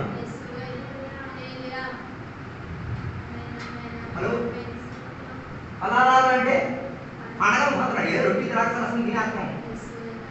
బల్లారాధన రొట్టి ద్రాక్షరసం తినడాలనుకున్న వేదిక కాదు. బల్లారాధన దేని గురించి? నీ తోడుగా ఎవరు నడుస్తానని నీకు అర్థం ఉండాలి. ఆ పరిజ్ఞానం లేక తింటే ఏం ప్రయోజనం? తినేటప్పుడు అర్థం కాదు, తినిన తర్వాత నీకు అర్థం అవ్వాలా? ఇది తినేటప్పుడే అర్థం కాదు, తినిన తర్వాత ఏమర్థం? అది బల్లారాధన తినేటప్పుడు నా పక్కన ఉన్నది ఏమైంది? నీ పక్కన కూర్చున్న యేసయ్య ఎవరు? నీ తోటి విశ్వాసే. ఆడితో పేరులో చెప్పవు నువ్వు, తిని అర్థం రొట్టి ఆయన ఇంటికి వెళ్ళవు నువ్వు అని పరామర్శించు. అది పేదవాడికి పరిస్థితి. మళ్ళీ ఎందుకు ఈ రొట్టి నాటకాలు చేయడం? జబ్బులు తెచ్చుకుంటున్నాం, మరణం తెచ్చుకుంటున్నాం, నాశనం తెచ్చుకుంటున్నాం. ఇప్పుడు నివాస ప్రజలు రావాలి. నీది విశ్వాసం చెందే ప్రణాళికలో ఉన్న విశ్వాసం అయితీరితే ఎందుకు నీ పక్కన కూర్చున్నవాడు యేసయ్య అన్నట్టు కథ కాట్లేదు. పోల్చలేకపోతే దాని అర్థం నువ్వు తినింది యేసయ్య శరీరమో యేసయ్య రక్తముతో ఉన్న అనుబంధం కాదు నీది. నిన్ను రక్షించిన యేసయ్య నువ్వేం చేయలేకపోతున్నావు, పోల్చలేకపోతున్నావు. అందుకే కదా బలారాధన జరిగినప్పుడు ఎప్పుడు చెప్పే ఒక పదం ఏంటిది?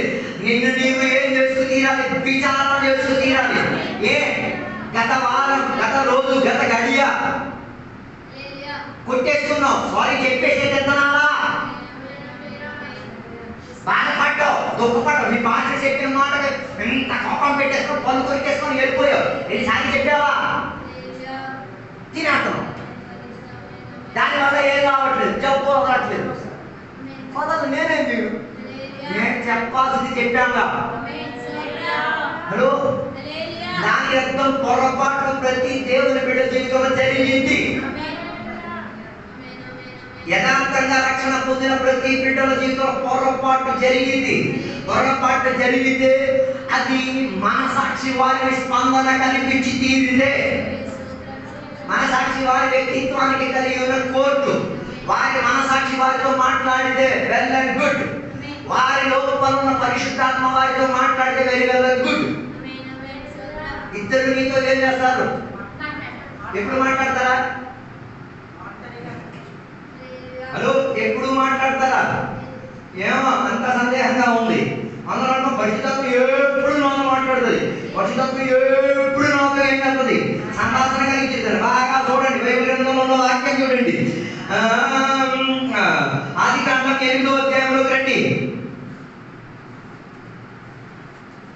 8వ అధ్యాయంలో ఒక వాక్యం ఉంది. దేవుని యొక్క ఆత్మ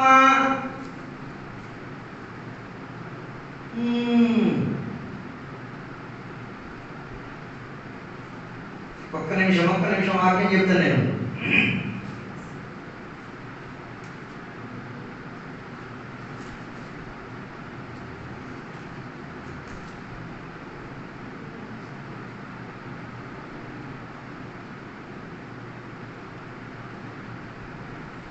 ఎస్ 6వ అధ్యాయంలోకి రండి. 6వ అధ్యాయం దాన్ని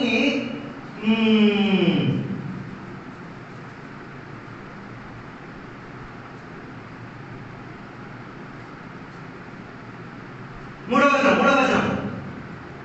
అప్పుడు యెహోవా ఆత్మ నా ఆత్మ నరులతో ఎల్లప్పుడూ వాదించదు. హలో, బాగా వినే దేవుని స్తోత్రం చెప్పుకో. మనం అనుకుంటున్నాం పరిశుద్ధాత్మ ఎప్పుడు చెప్పాలి. నో నో నో, ఎల్లప్పుడు. ఇది ఎప్పుడు జరిగిన మాట? నోహు కాల తరగతిలో ఏం చేశారు? దేవుని బిడ్డలు కాని వారిని పెళ్లి చేస్తున్నారు. అప్పుడు నీకు హెచ్చరిక రాలేదు. అప్పుడు రాలేదు నీకు హెచ్చరిక. అప్పుడు వచ్చి హెచ్చరిక. ఆయన కోరిక ఏం చేశారు? చేస్తున్నా. దేవుని బిడ్డలనే పెళ్లి చేసుకోవాలి. ఇది వినుంటారుగా, ఇది చెప్పబడి ఉంటుంది కదా. ఫ్యామిలీ కుటుంబ చరిత్ర తెలిసిపోయే మాట ఇది.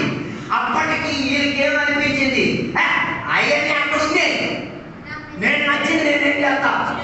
దాని అర్థం పరిశుద్ధాత్మని హెచ్చరిక ఇచ్చినా దాన్ని ఏం చేయలేదు, లక్ష్య పెట్టలేదు. సరే లేకపోతే పరిశుద్ధాత్మ మనం అనుకుంటాం వాక్యం అంతా ఫుల్ పరిశుద్ధాత్మ నోవే. అంతే కదా, కొందరికి కన్నీరు పచ్చకపోయి ఏ గుర్తు రావట్లేదు. ఉత్తరే వస్తున్నారు, ఉత్తరే వెంటనే ఉత్తరే వెళ్ళిపోతున్నాడు. వెళ్ళిపోతున్నాడు. కారణం వెళ్ళి లోన ఆత్మ వారిని స్పందించడం ఎప్పుడో మానేసింది. వారి మనస్సాక్షి వారితో స్పందించదు ఎప్పుడు.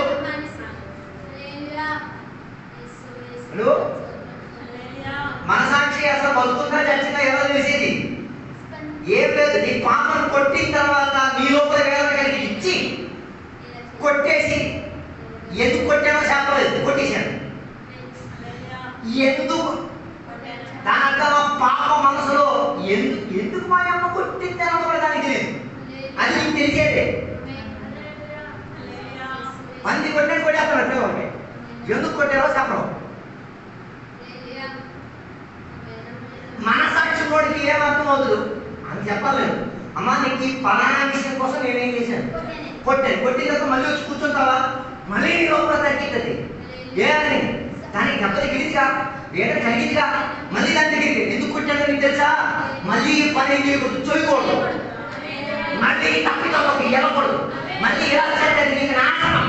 అది నీ జీవితానికి ఏమైనా తీరొచ్చి వేదన కలిపి రోజు తర్వాత మళ్ళీ మనసాక్షి ఇంకా అయిపోలేదు. మళ్ళీ ఏదేం చేసింది ఆయన కౌగులించి అమ్మా సారీ మళ్ళీ అలా చేయొద్దు, మళ్ళీ నాకు కొట్టేటట్టుగా ఉన్న ఏం చేయొద్దు, వేదిక కలిపి. ఇది రాకపోతే ఎప్పుడో నీ మనసాక్షి పెండం పెట్టేసి ఆదాయం చేసుకోవడానికి వెళ్ళింది. మనకు అసలు ఏం లేదు, మంచి మనసాక్షి లేదు. హలో, అందుకే తెలుసుకుంది అన్ని దేవుని బిడ్డలు. నీ మనసాక్షి మూలంగానే దేవుడిని నేను చేసేది తీర్పు తీర్చేది. నీ తీర్పు తీర్చే వేదికలో నీ గురించి సాక్ష్యం చెప్పడానికి వచ్చేది మొదటి సాక్షి ఎవరో తెలుసా? నీ లోపల నీ మనసాక్షి. దేవుడు నీకు ఇచ్చిన మంచి మనసాక్షి నీ గురించి ఏం చెప్తుంది? సాక్ష్యం చెప్పింది. మరి దాని ముందు నువ్వు నిలబడగలుగుతావా? నిలబడగలిగి తీరాలంటే ఇప్పుడే మనసాక్షి చెప్పే దాని ప్రకారంగా ఒదిగిపో. మనసాక్షి చెప్పే కదా. అందుకే రక్షణ పొందిన దేవుని బిడ్డలు వీటి రెండింటికి ఎంత ప్రాధాన్యత. ఒకటి మనసాక్షికి, రెండోది పరిశుద్ధాత్మ చెప్పుతున్న హెచ్చరికకి ఎప్పుడు ఏమై ఉంటుంది? సరెండర్ అయి ఉండి తీరుతుంది. పరిశుద్ధాత్మ నీ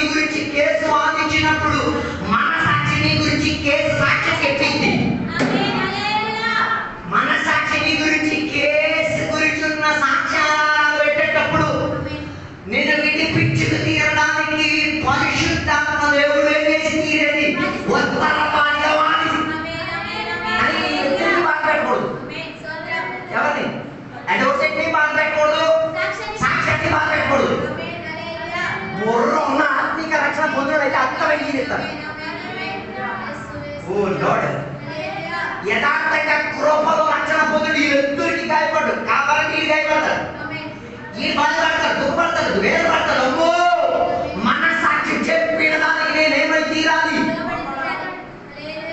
మన సాక్షికి ఏం రాకూడదు, కోటమి రాకూడదు. మన సాక్షి ఒక ప్రత్యేకత తెలుసా? మన సాక్షి నేను ఎప్పుడు తర్కిస్తుంది. అది ఎలా ఉంది? తర్కించి న్యాయవాదు. అందుకే కొందరు ఏం లేదు, రాత్రి మధ్యలో దూసుకొచ్చినట్టు మన సాక్షి ఉందా? ఆనాడు ఎక్కొచ్చినాడు మన సాక్షి ఉందా? ఆలోచించండి మీరు. లేదు కాబట్టి అంత బిల్డప్ మీద వచ్చేస్తున్నాడు. అర్థం కాలే, అంత బిల్డప్ మీద చేస్తున్నాడు. అదే ఆ తలుపు దగ్గర కెరూబులు, కత్తితో ఉన్న కెరూబులు ఉంటాయి, దొంగ ఉంటుంది లోపలికి రావడానికి. హలో, దేవుడి తోలేసిన తోటలో నుంచి, ఏదైతే తోటలో నుంచి లోపల ఎవరు ప్రవేశించకుండా ఎవరు ఉంచారు? ఖడ్గముతో ఉన్న కెరూబులు ఉంచారు. ఎందుకు ఇచ్చారు? అందు లోపలికి ఎవరు ఏం చేయకూడదు, ప్రవేశించకూడదు. అలాంటప్పుడు బయట ఉంటే నేను వెళ్ళిపోతాను, ఏం తీర్చాడు చూద్దాం అన్నాడు. ఆ గడప దగ్గర నుండి సార్ బతిమాలుతాడు దేవా. హలో, దాని అర్థం ఈ తోటలో కెరూబు లేదనుకుంటున్నావా? ఏదేది దేవుని తోట అయితే, ఒకవేళ ఆ తోట దేవుని సంఘం అయితే ఎక్కడ కెరూబు లేదనుకుంటున్నావా? నీకు కనబడలేదు. మన సాక్షి ఉన్నోడికి, పరిశుద్ధాత్మ స్పందన కలిగినోడికి బైబిల్ పెద్దది. ఓ లార్డ్, ఎందుకు నీ మీద కత్తి పడట్లేదు?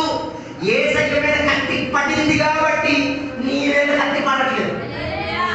అప్పుడు యేసయ్యని నమ్మనప్పుడు వస్తే ఆయన మీద కత్తి పడుతుంది. అర్థం కాలేదు, అర్థం కాలేదు. అంటే కొందరికి భయము భక్తి ఏం ఉండదు. దురాత్మని భయపడతారు కానీ దేవుడిని భయపడరు. దాని అర్థం కెరూబులు ఎక్కడు కూడా ఉన్నారు, ఎక్కడు కూడా ఉన్నారు. మామూలుగా లేదు, కత్తిపోటు అక్కడ ఉన్నారు. దాన్ని దాటుకుని ఏం చేసి తీరాలి.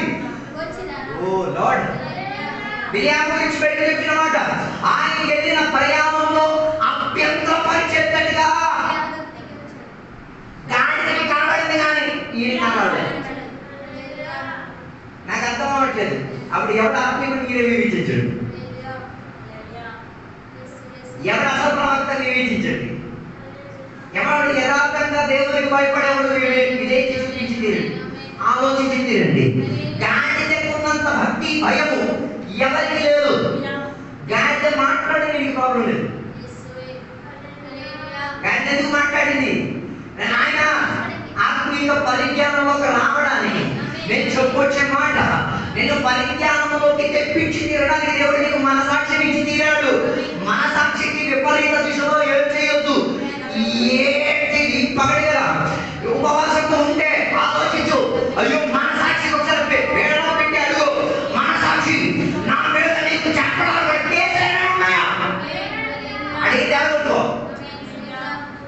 నా మీద నేను రక్షణ పొందిన దగ్గర నుంచి ఈ క్షణం వరకు నా మీద నేను ఆరోపణ చేసేదేమైనా. ఈ మనసాక్షి ఎప్పుడు యాక్టివేట్ అవుతుందో తెలుసా? ఎవరు లేని ఏకాంతతో.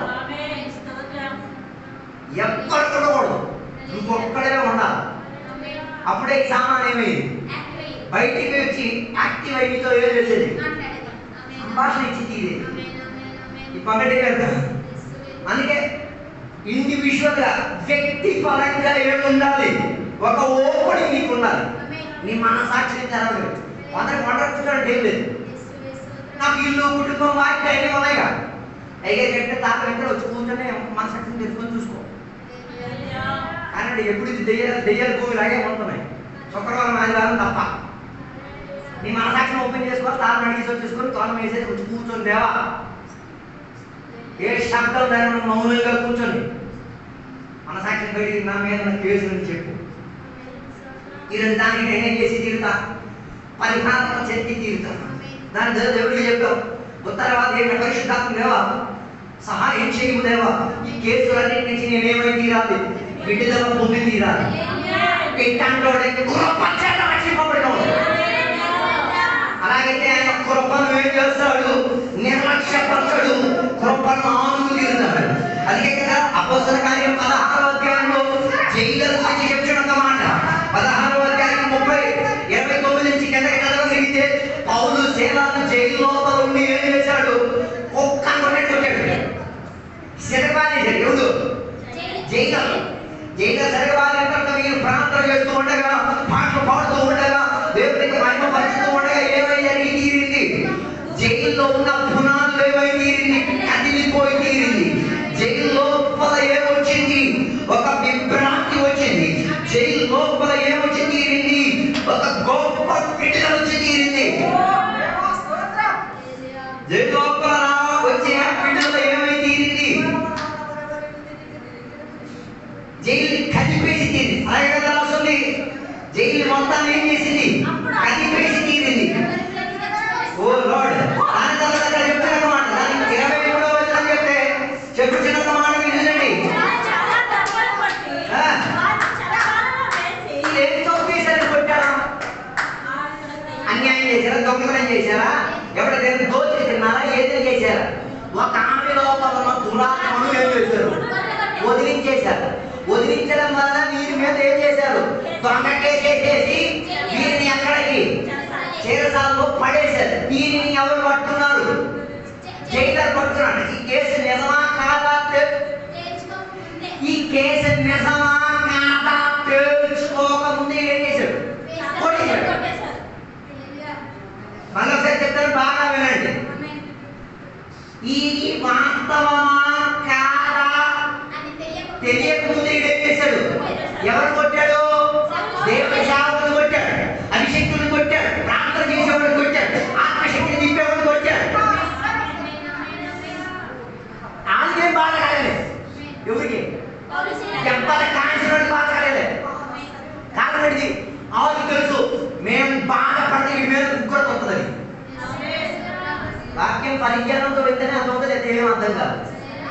నేను ఎవడో పడితే వాడు నశించిపోవాలి, గలీజైపోవాలి, సాతానైపోయి, దురాత్మైపోయి అని చెప్పితే దాని అర్థం నీకు ఆ వ్యక్తిని కాపాడడానికి ఏమి లేదు. ఆయన రక్షణ మార్గంలో తెచ్చుకోండి, ఆశ్రయం అని అర్థం. ఇదేం చేయలేదు, ఆ వేదన అనుభవించారా తప్ప దాన్ని ఏం చేయలేదు. ఇదే కృప చేత రక్షణ పొందమంటే. ఈయన కొట్టినోడే ఆ జైల్లో ఏమై ఉన్నాడు, అధికారిగా ఉన్నాడు. అప్పుడు ఈయన ప్రార్థన చేసేది ఏమై ఉంటుంది, ఏం ప్రార్థన చేసి ఉంటారు, ఆడు నాశనం అయిపోవాలి, ఆడు పిల్లలు చనిపోవాలా, ఆడ పిల్లడికి పైకి వచ్చేయాలా, ఆడు కొడుకు ఆడ కూతురికి ఏమొచ్చేయాలా, జుట్టకి ఉడుకు ఇలా ప్రార్థన చేసి ఉంటారా? ఏం రాలేదు, ఏం ప్రార్థన దేవా, రక్షణ పొంది తీరడానికి, దేవుడిని హెచ్చరిక పరిచి తీరడానికి, దేవుడి వాక్యాన్ని విస్తరింపజేసి తీరడానికి మాకు ఇచ్చింది జైలు అయితే ఎక్కడైనా పరిచయం చేయడం వేరు నీకు దేవా. ఆ చోట్ల మీరా చేయాలి. అందుకే జైలు అందుకే చెప్పిన మాట, వాళ్ళ వాయిని ఏం చేశారు, చెదగొట్టేశారు. ఇప్పుడు ఏమైంది, వీరు నమ్ముకున్న దేవుని ఆధారంగా, వీరు ఆశ్రయించిన దేవుని ఆధారంగా ఏమై తీరింది, అక్కడున్న చెరసాల ఏమై తీరింది, కదిలిపోయి తీరింది.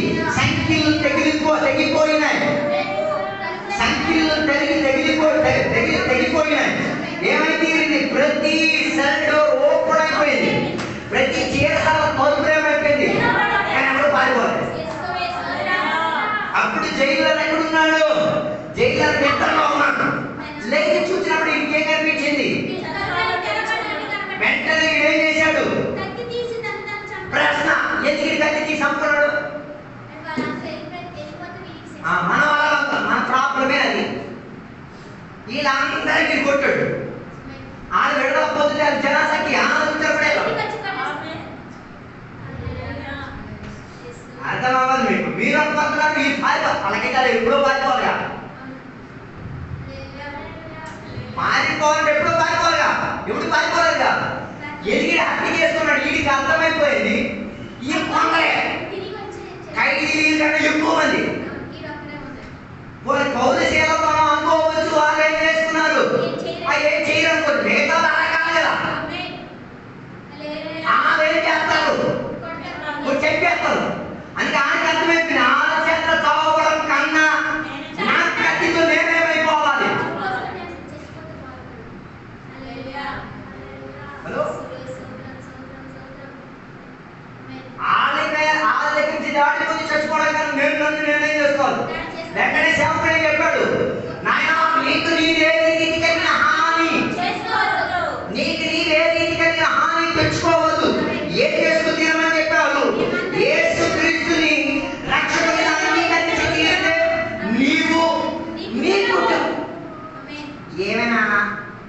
దీనికి సంబంధం ఉందా? వీడు ఆత్మహత్యకు ప్రయత్నం చేస్తున్నాడు. ఆత్మహత్యకు ప్రయత్నం చేసిన వాడికి ఏం చెప్తున్నారు? ఏమైనా సంబంధం ఉన్నదా దీనికి? హలో, ఇండైరెక్ట్ గా మీరు చెప్పిన మాట, అరే కొట్టడానికి నీ సేవ కానప్పుడు చంపించుకోవడానికి నీకు ఇక్కడ శక్తి ఇండైరెక్ట్ ఇదే అడిగారు. నువ్వు జన్మం పుచ్చుకు తీరడానికి దేవుడు సహాయం కావాలంటే చాలా ఆయన సహాయం కావాలి కదా. అలాంటప్పుడు దేవుడు నమ్ముకోవాలిగా. అర్థం కాలేదు. దాని అంతా వీడు తల్లిదండ్రుల ఇష్ట ప్రకారంగా పుట్టినోడే. చచ్చేటప్పుడు కూడా ఎట్టి అది ఆ తల్లిదండ్రులకి అడగాలి. దాని అర్థం వీడు తన సొంత శరీరాన్ని ఏం చేయడానికి ప్రయత్నం చేశాడు, నాశనం చేయడానికి ప్రయత్నం చేశాడు. అందుకే కదా ప్రతి పత్రిక చెప్తుంది, నీ శరీరాన్ని నీవేం చేయకూడదు, పాడు చేస్తాడు. అలాగే ఇంజక్షన్ తీసుకోవచ్చా? మనసాక్షి ఉంటే నువ్వు ఆలోచించు. వైద్యమే పొడిపించుకోవచ్చు, తినవచ్చు. నేను దాన్ని వివేచన, మీకు వివేచన వివేచించాడు.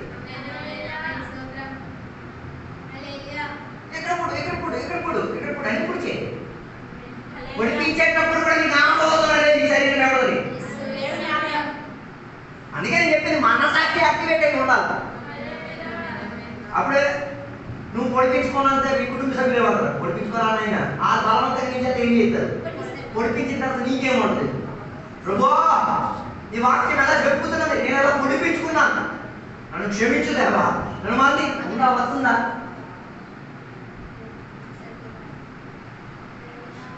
మనకి ఎక్కడికి వచ్చాడు వాక్యం వినేటప్పుడు మామూలు మనుషులు పచ్చదు. అరే బాబు ఎంత నీ ఉంటేనే ఇక్కడ రావాలి. ఇది పొడిపించేటాడు. మనకి పోషక తత్వముగా వైద్య శాస్త్రం దేని ద్వారా ఇవ్వబడింది? ఆహార పానీయం ద్వారా ఇవ్వబడింది. ఎందుకు ఈ జబ్బులన్నీ వచ్చాయి? ఆహార పానీయం కరెక్ట్ లేదు కాబట్టి. మన ఇష్టాలు మనకి కష్టాలు అయ్యి, మన ఇష్టాలే.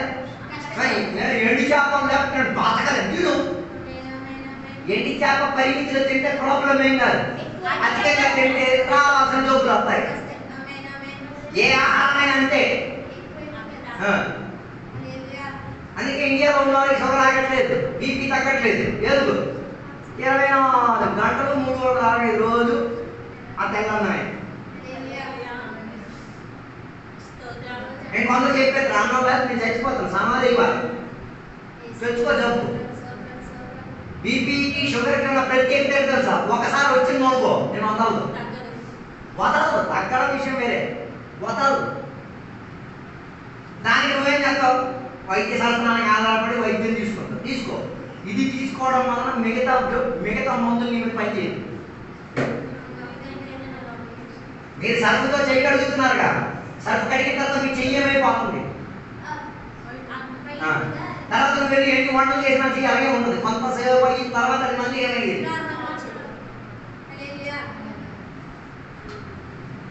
దానికంతా కెమికల్ రియాక్షన్ ఉంటే నువ్వు తింటున్న ముందు కెమికల్ రియాక్షన్ లేదనుకుంటున్నా. మనం దానికంటే ఒక ప్రత్యేక స్వాతంత్ర మందులు అన్ని దేవుడు మమ్మల్ని అభిషేకించి దీన్ని శుభ్రపరిచి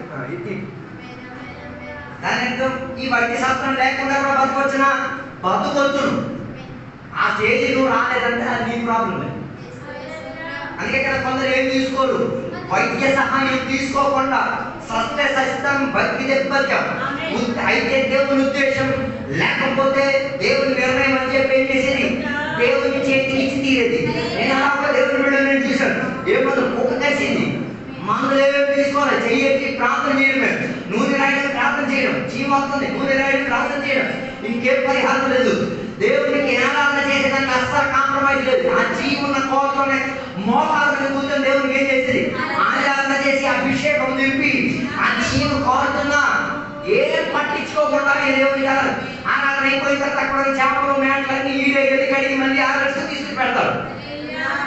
అక్కడ ఇస్తారు అదే పక్క అలాగే అక్కడ కూర్చుంటే అయిపోద్ది కదా, ఎందుకురా నీకు పనులు? నీకు లేదు, నేను చేసిన తప్పిదముని నేను క్రమ పంచి తీరడానికి నా మనసాక్షి నాతో ఎదురది వాదించినప్పుడు ఆ వాదన ముందు నేను లోకి తిరుగుతున్నాను.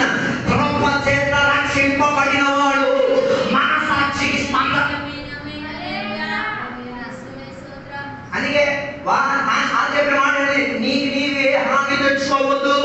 ఎవరిని? యేసుక్రీస్తుని అంగీకరించి తీరితే నీకేమి దొరికి తీరుతుంది? రక్షణ దొరికి తీరుతుంది. దాని అర్థం వీడికి అర్థమై తీరింది, వీడి మనసాక్షి అత్యాచారానికి గురైంది. ఏమి? అన్యాయకరుడు అన్నయ్య కొట్టాడు. ఆ అన్యాయయుతంగా ఇచ్చిన దెబ్బలకి పరిహారం ఏంటిది?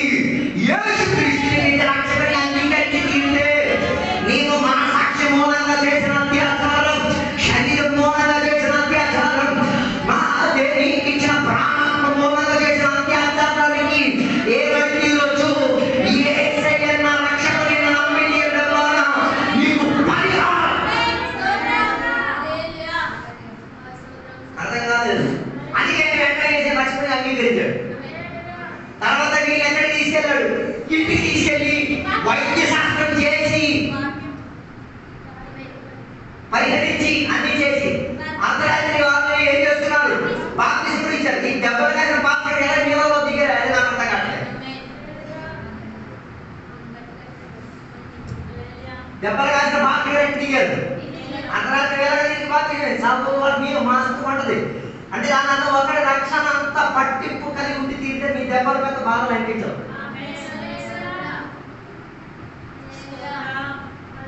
ఆ రాత్రి ఆయనను ఆయన ఇంటి వారు ఏం చేసుకున్నారు? యేసుక్రీస్తు వారిని రక్షకుడిగా అంగీకరించి బాప్తిసం పొందుకునే వేదికలోకి ఏం చేస్తున్నారు? రక్షించే విశ్వాసాన్ని అంగీకరించి తీరారు. మనం బాప్తిసం ఎన్ని సంక్రాంతి శివరాత్రులు దాటిన తర్వాత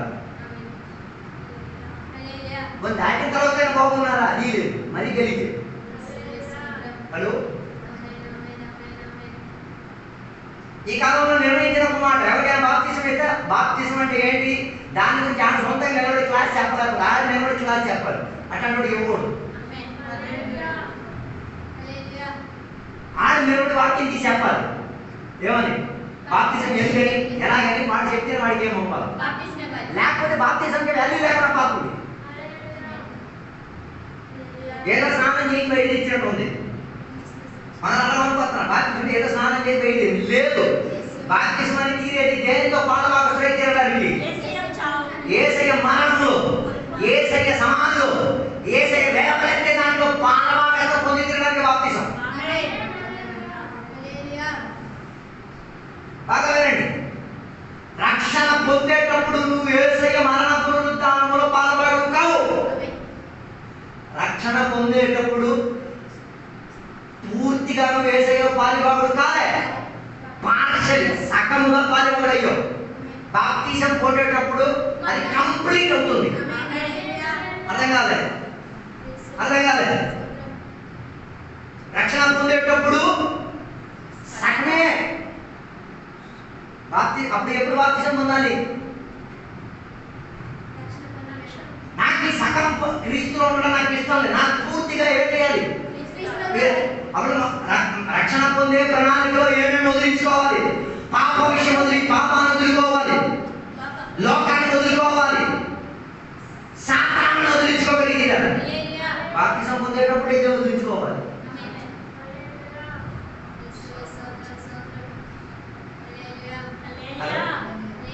బాప్తిజం పొందేటప్పుడు ఏం వదిలించుకోవాలి? లోకాన్ని వదిలించుకోవాలి, పాపాన్ని వదిలించుకోవాలి, శాతాన్ని వదిలించుకోవాలి. అందుకే బాప్తిజం వేదికలోకి వచ్చిన పాస్టర్లు ఏం చేసేది? ఆభరణాలు గీవరణాలు పీ పడేయమంటారు. ఆ రోజు సభం మీద పెట్టేసి వెళ్ళిపోతారు. మళ్ళీ సభం కడకి నుంచి ఆ వాసన పెట్టింది మళ్ళీ తెచ్చుకొని చేసుకుంటారు. బలాన్ని చేసేటప్పుడు మన సాక్షి వేరే లేదు. మరి పాట పాడకూడదు. ఏంటిది? లోకం నాకొద్దు, పాపం నాకొద్దు, శాతం నాకొద్దు. పాట పాడు. నాకు ఇలా తిరిగేసి పాడు. లోకం నాకు కావాలి, పాపం నాకు కావాలి, శాతం నాకు కావాలి.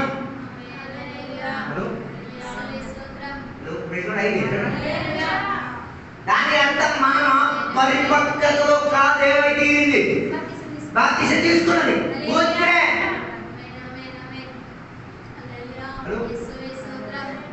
అందుకే కొందరికి ఏం వదలట్లేదు, లోక సువాసన వారిని వదలట్లేదు, సాతాను కాటు వారిని ఆపేది ఆగట్లేదు.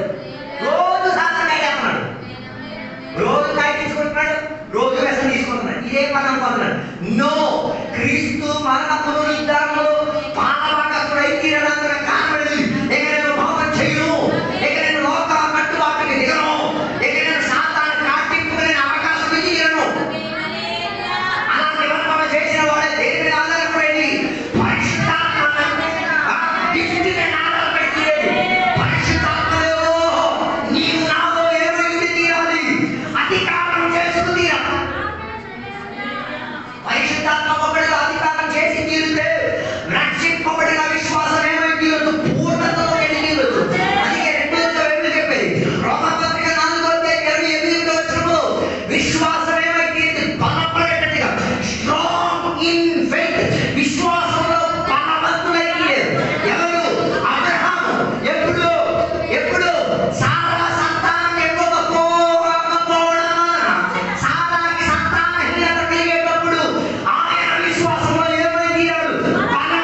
సంతాన భాగ్యం ఎవరి బహుమానం? దేవుడు ఇచ్చిన బహుమానం.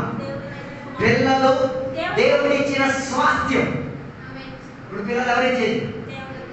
అది హిందూ అయినా ముస్లిం అయినా ఎవరైనా ఎవరిచ్చింది? హిందూ ముస్లిం మాత్రమే మనకు వద్దులే కానీ దేవుని బిడ్డ విషయం పట్టుకున్నాం. దేవుని బిడ్డలకి సంతానం ఇచ్చింది వాస్తవికంగా ఎవరు? దేవుడు. అప్పుడు దేవునికి ఒక కృత్యనిష్ట ఉంది. ఈ సంతానం నా వాక్యిష్టానుసారంగా పుట్టాలి, నా కట్టుబాటు ప్రకారంగా పుట్టాలని ఆ గురించి ఈ గురించి ఎదురు గురించి ఉంది.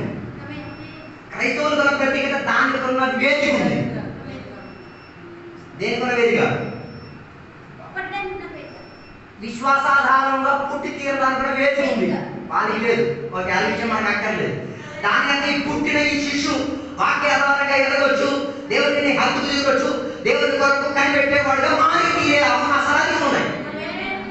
అలాగైతే సారాకి దేవుడు సంతానహీనత ఇవ్వకపోవడానికి కారణం ఏంటిది?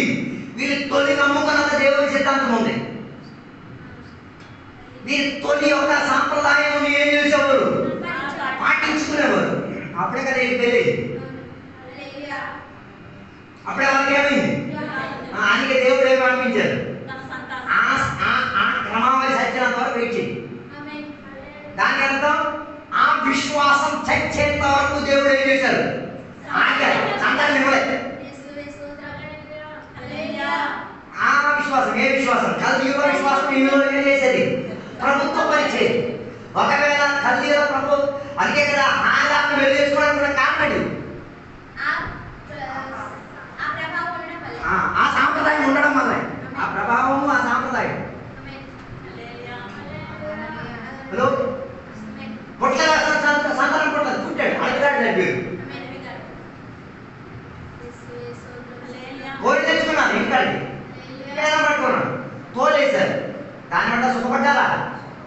నేటికి వేదన ఆగలేదు. మరో పక్క దేవుడు ఏం చేశాడు? ఇవి విశ్వాస ప్రణాళిక ఎంత బలహీనత చెందిన పాత విశ్వాసం ఎంత బలహీనత చెందే ప్రక్రియలోకి ఆగి 25 సంవత్సరాల తర్వాత ఏం చేశారు? ఈ విశ్వాస ప్రణాళికలో బలపడేటట్టుగా ఉన్న సంతానానికి అంటే కలిగితే అబ్రహాం గురించి సారా విశ్వాసం గురించి అక్కడ ఏమై తీరేది? గట్టిగా మనకి చెప్పి తీరేది. వాళ్ళు ఏమై తీరాదు? విశ్వాసంలో బలపడి తీరారు. విశ్వాసంలో బలపడి తీయడానికి ఏం జరిగింది? వాళ్ళ ఇంటికి ముగ్గురు వచ్చారు. ముగ్గురు వచ్చే దాంట్లో ఒకరు ఎవరు? యేసుక్రీస్తు వారు. యేసుక్రీస్తు వారు వచ్చేసి ఏం చేశారు? అబ్రహామును కలిశారు. కలిసినప్పుడు ఆయన ఎక్కడ కూర్చున్నారు? మెంబరేలో ఉన్న ఆ చెట్ల నీడలో కూర్చొని ఉన్నాడు. ఇంటికాడ భార్య ఉంది. భార్య ఆవిడ ఏం చెప్పాడు? గుడారంలో ఉంది. అప్పుడు చెప్పిన నీకు ఒక సంతానం ఏమని తిరుగుతుంది? వచ్చేసరికి నీకు ఒక సంతానం లభించి తిరుగుతుంది. హలో దాని అర్థం ఏ విశ్వాసం వరకు అబ్రహాము వేగుగా నిలబడ్డాడో ఆ విశ్వాసం తన ఎదురుగా వచ్చి చెప్తున్నాడు, ఏది ఆగింది అది నీలో వచ్చే సమయం వస్తుంది. దాని అర్థం బలపరిచి తీరేంత విశ్వాసం ఎవరికి ఇచ్చారు? అబ్రహాముకి సారాకి ఇచ్చారు. సారా ఇక్కడ ఏం చేసింది? నవ్విన వల్ల ఏమైంది? పుట్టిన కొడుకుని అదే స్వభావం వచ్చింది, అదే పేరు వచ్చింది. ఈ సంత అక్కన్న పదానికి అర్థం కావు. అన్నమడంగా ఊరోళ్ళకి నమ్మించడమే. అన్నమడంగా ఊరోళ్ళు కూడా ఏం చేయడం? తొలగొడ జన్మనిచ్చి తీరాడు. అది కాదు, అది తగినది. ఇప్పుడు జన్మించేది ఏది? అందరిని ఏం చేసి తీరేది? నమ్మించి తీరి పగటి రక్షించిన విశ్వాసం నేను బలపరిచేటటువంటి తీరాలి. రక్షించిన విశ్వాసం నేను ఏం చేసేటటువంటి తీరాలి? ధైర్యపరిచేటటువంటి తీరాలి. ఏదో విశ్వాస ప్రణాళికలో అసాధ్యం.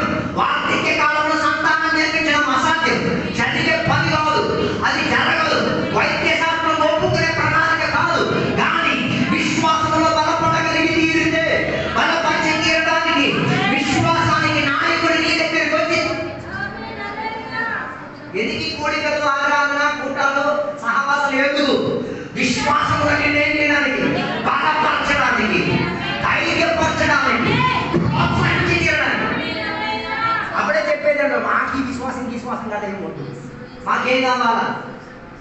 వారం పని, 3 రోజులు తిండి, ఒక్కొక్కరు ఇయే కావాలి. మాకేమో ఆరాధన అక్కర్లేదు, కూడికలు అక్కర్లేదు, ఉపవాసం అక్కర్లేదు. దేవుని దోచుకు తినడానికి దేవుని బిడ్డలు లేరు. దేవుని బిడ్డలు దేని దోచుకు తినడానికి? దేవుని దోచుకు తిన. నువ్వు తినే మెతుకులో దేవుని సహాయం నిండుంది. నువ్వు కట్టిన ఇంట్లో దేవుని సహాయం నిండుంది. నువ్వు చేసిన ప్రతి పనిలో దేవుని సహాయం. విశ్వాసంలో బలపడిన వాడు రుణస్తుడై ఉనికి. ఇవన్నీ దొరికిన నా యోగ్యత నా అర్హత కాదు, కృప చేత నేను రక్షణ పొంది తీరినందుకు దొరికిన సౌభాగ్యం. అందుకే కదా మత్తయి సువార్త పుస్తకం 8వ అధ్యాయంలో 10వ వచనం చదవగలిగి తీరితే ఒక విశ్వాసాన్ని దేవుడు యేసయ్య చూసి చెప్పిన ఒక మాట ఉంది. ఈయన విశ్వాసం ఎంత గొప్ప విశ్వాసం. Great is his faith. ఎవరి గురించి? రోమా శతాధిపతి గురించి చెప్తున్న మాట. ఆయన విశ్వాసము ఇశ్రాయేలు అంతటిలో ఏమనిపించింది? గొప్పగా అనిపించింది. ఎందుకంటే గొప్పగా అనిపించింది. మన ఇంట్లో ఉన్న పనివాడు రోగ దశలో ఉంటే యజమాని వెళ్ళాడు చెప్పడానికి. ఇంట్లో కొడుకు కాదు, చక్కని పని చేసేవాడు రోగ దశలో ఉంటే యజమాని వెళ్తున్నాడు ఎవరి దగ్గరికి? ఏసయ్య దగ్గరికి వెళ్ళి చెప్పిన మాట లేదు సార్. ఏసయ్య నువ్వు నా ఇంటికి రావడానికి నేను ఎవరిని కాదు. మన దేవుని పేరు చెప్పే మాట, నా ఇంటికి వచ్చి కాపురం చేయడానికి ఏసయ్య అర్హుడు. అందుకే ఏసయ్య కొందరు ఏసయ్య డాడీ. ఏసయ్య నీ డాడీ ఏం జన్మించండి అవమాన పరచడానికి కాకపోతే ఏసయ్య తాత, ఏసు తాత. ఏం మూర్ఖ మాటలు. బైబిల్ దానికి ఏమైనా ప్రోత్సహిస్తుందా? ఏసు క్రీస్తు అని చెప్పబడుతున్నది. ఆ పేరు పెట్టి గౌరవం పెట్టాడు. కొందరు ప్రార్థన వినేటప్పుడే చెప్పు తీసుకోవటానికి పెట్టదు. ఆ యేసు అన్న పదాన్ని ఎంత జరతకంగా వాడతారు. వాల్యూ ఇవ్వండి ఆ పేరుకి. బైబిల్ చెప్పింది ఆయన నామములో పంచభూతాలు వంగుతున్నాయి, సాతాను వంగుతున్నది, ఆయన నామములో రోగాలు వంగుతున్నది. Respected name. ఆ నామాన్ని గౌరవించండి. పిల్లలకి చెప్పేటప్పుడు గౌరవభరితంగా నేర్పించండి. వారికి యాటిట్యూడ్ గా నేర్పించండి. It's a matter of valuing అని. ఆ పేరు మీద ఏముంది? భూతిగంధములు అన్ని లోగుతున్నాయి, సాతాను లోగుతున్నాడు, రోగాలు వ్యాధులు దుష్టాత్మశక్తి లోగుతున్నాయి. గౌరవించండి ఆ పేరు. అందుకే కదా మనం ఎప్పుడు కూడా ప్రార్థన అయిపోయిన తర్వాత 3 పదాలు నేను ఎప్పుడు చెప్తున్నాను. యేసయ్య వాక్యం, యేసయ్య నామం, యేసయ్య రక్తం. ఇది 3 మనకి వాల్యూ ఉన్నది, విలువైనది, దొరకనిది, అంత శ్రేష్టత చెందినది. దానిని ఏం చేయకూడదు, నిర్లక్ష్య భావముకు ఎంచుకోకూడదు. అది నేను చెప్తున్నమాట. ఈయన ధనవంతుడు, ఈయన యోగ్యత అన్ని ఉన్నవాడని చెప్తున్నాడు. యేసయ్య నీవు నా ఇంటికి రావడానికి నేను ఎవరి కాదు.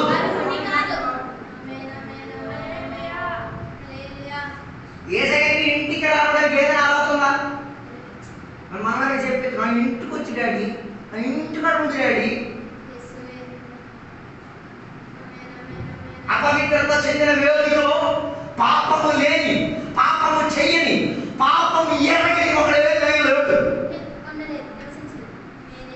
నేను ఏసయ్య గురించే చెప్పేది. ఏసయ్య పాపం చెయ్యలేదు, పాపం ఎరుగట్టలేదు, పాపం చెయ్యడు.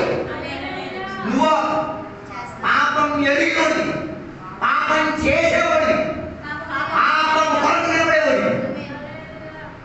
ఎలాగైనా రాగలిగేది?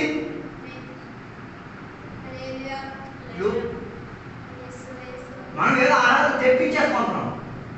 ఆయన నన్ను, ఆయన చెప్పిన ఒక పదం ఉంది.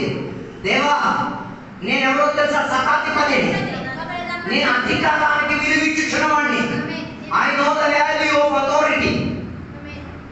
దాని అంటే ఈయన శతాధిపతి కాబట్టి ఈయన పని వాళ్ళకి రమ్మంటే వస్తాడు, పొమ్మంటే పోతాడు. ఎవడు? యజమాని.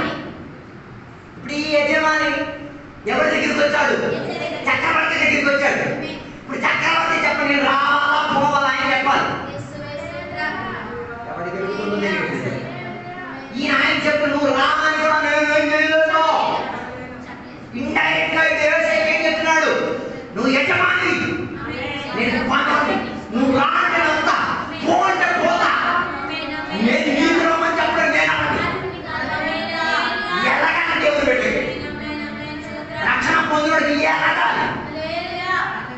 యేసు రా పో అసలు పిలవడానికి కూడా నీకు హక్కు లేదు. ఆయన చెప్పాడు నువ్వు చెప్పాలి యేసయ్యా, నువ్వు యజమానివి, నువ్వు అధికారివి, నీ కన్ని చెప్పి తినడానికి ఏముంది అని ఏం చెప్పాడు. నువ్వు నా ఇంటికి రావడానికి నేను ఎవరు కాదు, కానీ నేనేమండి పాల్గొంటే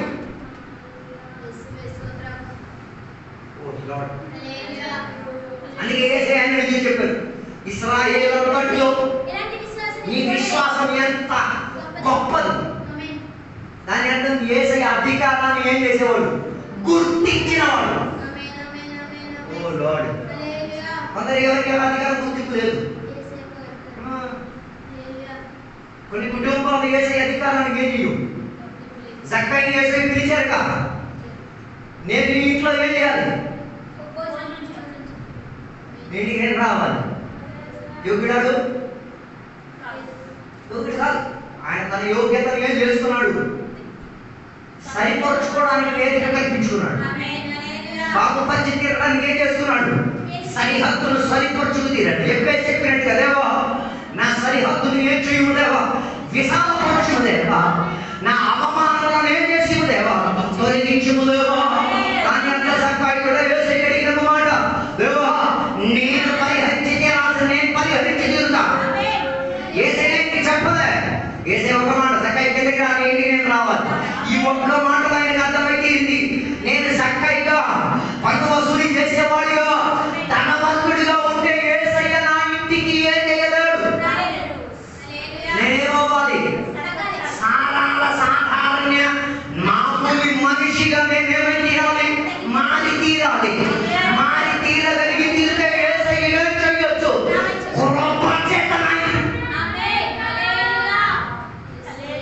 అదే బైబిల్లో జక్కయ్య గురించి చెప్తున్నమాట. అబ్రహాము సంతానంలో ఈయన కూడా ఒకడు. అబ్రహాము సంతాన క్రమావళిలో విశ్వాస పంక్తిలో యేసయ్య ఆయనను కూడా ఏం చేస్తున్నారు, ఈ ఎంచుకు తీరారు. నీ యోగ్యత నీ అర్హత కాదు. యేసయ్య అన్న పేరు పలికి తీరడానికి కూడా మనం అర్హులం కాము. అందుకే ఒక స్త్రీ యేసయ్య దగ్గరికి వచ్చి తన కుమార్తె యొక్క స్వస్థత నుంచి యేసయ్య దగ్గరికి వచ్చినప్పుడు యేసయ్య ఆమెతో చెప్పిన ఒక మాట ఉన్నది, ఏంటో తెలుసా, పిల్లలకి పోల్సిన రొట్టె ఎవరికి ఇవ్వడానికి లేదు, ఒక్క పిల్లలకి ఇవ్వడానికి.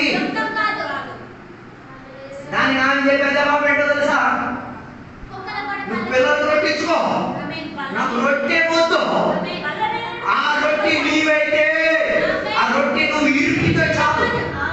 దాని అర్థం ఆయన అమ్మ చెప్పిన మాట, యేసయ్య నేను అర్హత పొందిన దానిపై తీరాలంటే నువ్వు ఇవ్వగాలి.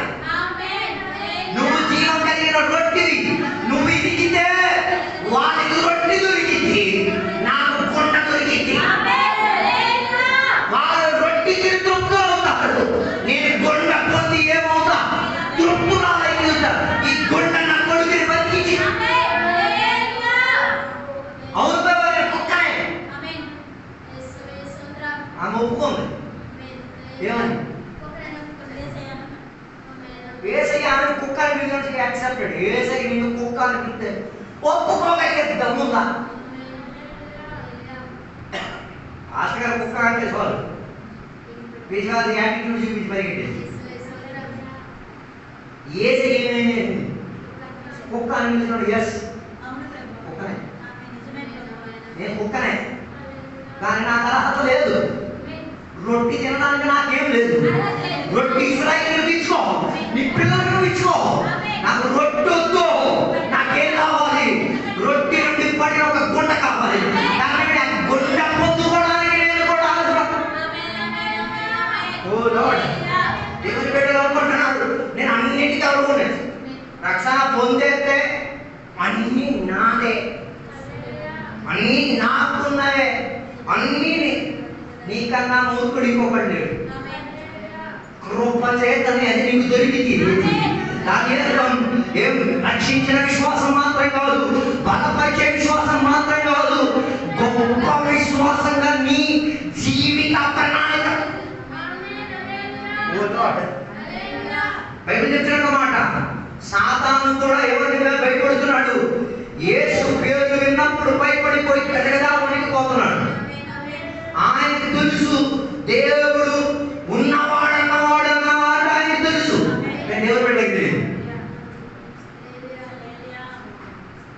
దేవుని బిడ్డకి తెలియదు, అధికారం గురించి తెలియదు.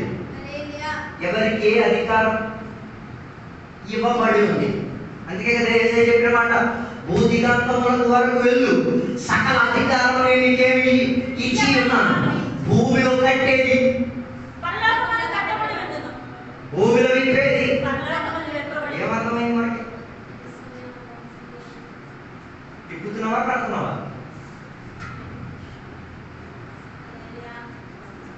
తిప్పుతున్నావా కడుతున్నావా?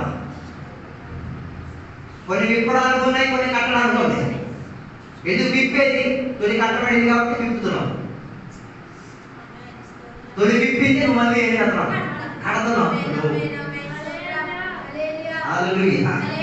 దాని అర్థం నీకు దేవుడు ఇచ్చిన అధికారం కట్టగలిగి తీరేది, విప్పగలిగి తీరేది. అందుకే కదా పేతురుతో చెప్పిన ఒక మాట, పరలోక రాజ్యము ఈ సంఘానికి వ్యక్తిగత దిశలో నిలబడి తీరదు. కారణం ఏంటో తెలుసా? తాళపు కుర్చీ ఎవరి చేతిలో ఉంది?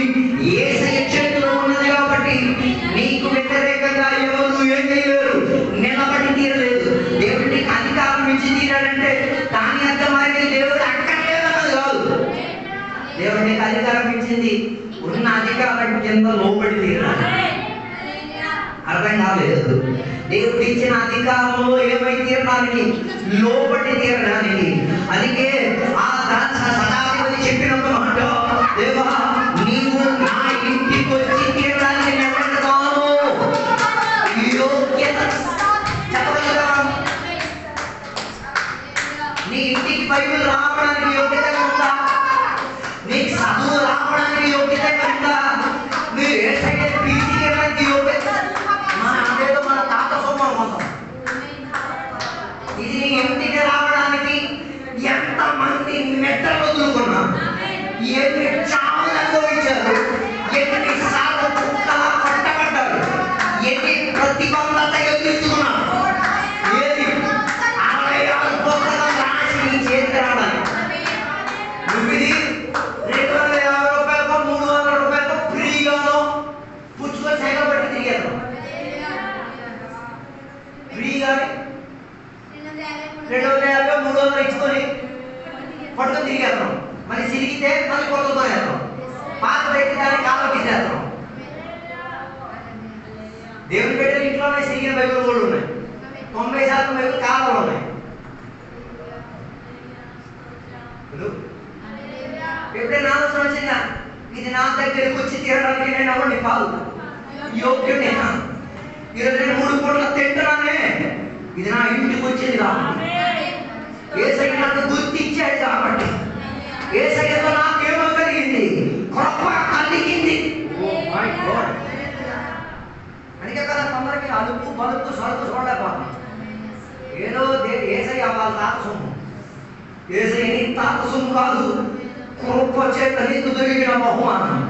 ఎందరో ఈ భూమిలో పాపులుగా నికృష్టులుగా జీవించినప్పుడు నిన్ను విడిపించుకు తీరడానికి నీ మీద ఆయన కనుదృష్టి పడింది కదా. నీ మీద ఆయన కనుదృష్టి పడింది. ఆయనకున్న అవిశ్వాస ప్రణాళిక నీకు ఇచ్చి తీరారు. ఎంత కృతజ్ఞత కలిగిన వాళ్ళు ఎవరి తీరారు? అదే నేను చెప్తాను, నీవు నా ఇంటికి వచ్చి తీరడానికి యోగ్యుడు. నువ్వు ఒక్క మాట సెలవిస్తే చాలు, నా కొడుకు ఏమైపోతాడు. ఈ రాత్రి ఎవరు చెప్పగలుగుతావా? యేసయ్య ఎన్నో నీ గురించి నేను నాకు ఒక్క మాట నా గురించి పడదు. గొప్ప విశ్వాసం ఎప్పుడయ్యేది? నీ గురించి యేసయ్య పలకడానికి ఒక మాట ఉంటే. యేసయ్య రక్షకుడిగా అంగీకరించావు, నీళ్ళలో నీ బాప్తిసం పొందేశావు, ఆత్మశక్తి పొందేశావని, అనుభవం మాట్లాడేశావని, గొప్పగా ఆరాటపడి బాగుపడిపోయి జీవించేస్తాం. ఒక్క ప్రశ్న నేను నీకు అడిగేది, ఈరోజు యేసయ్య నీ ముందు వస్తే నిలబడితే నీ గురించి మాట్లాడే ఒక మాట ఏమైనా ఉందా?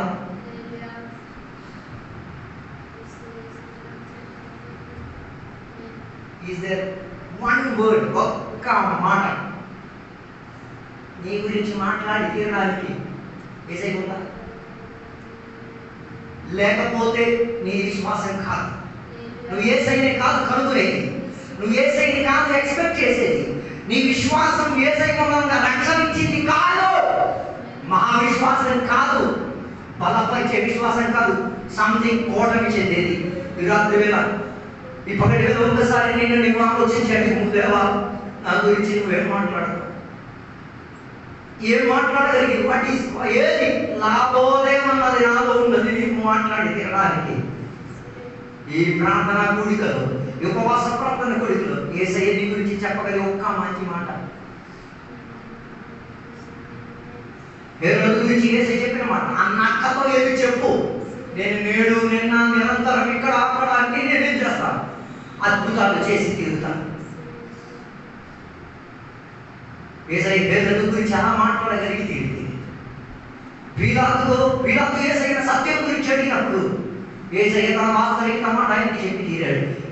ఈ ఉపవాస ప్రార్థన కూడికలో యేసయ్య నీ గురించి ఏం మాట్లాడగలిగి తీరుతారు?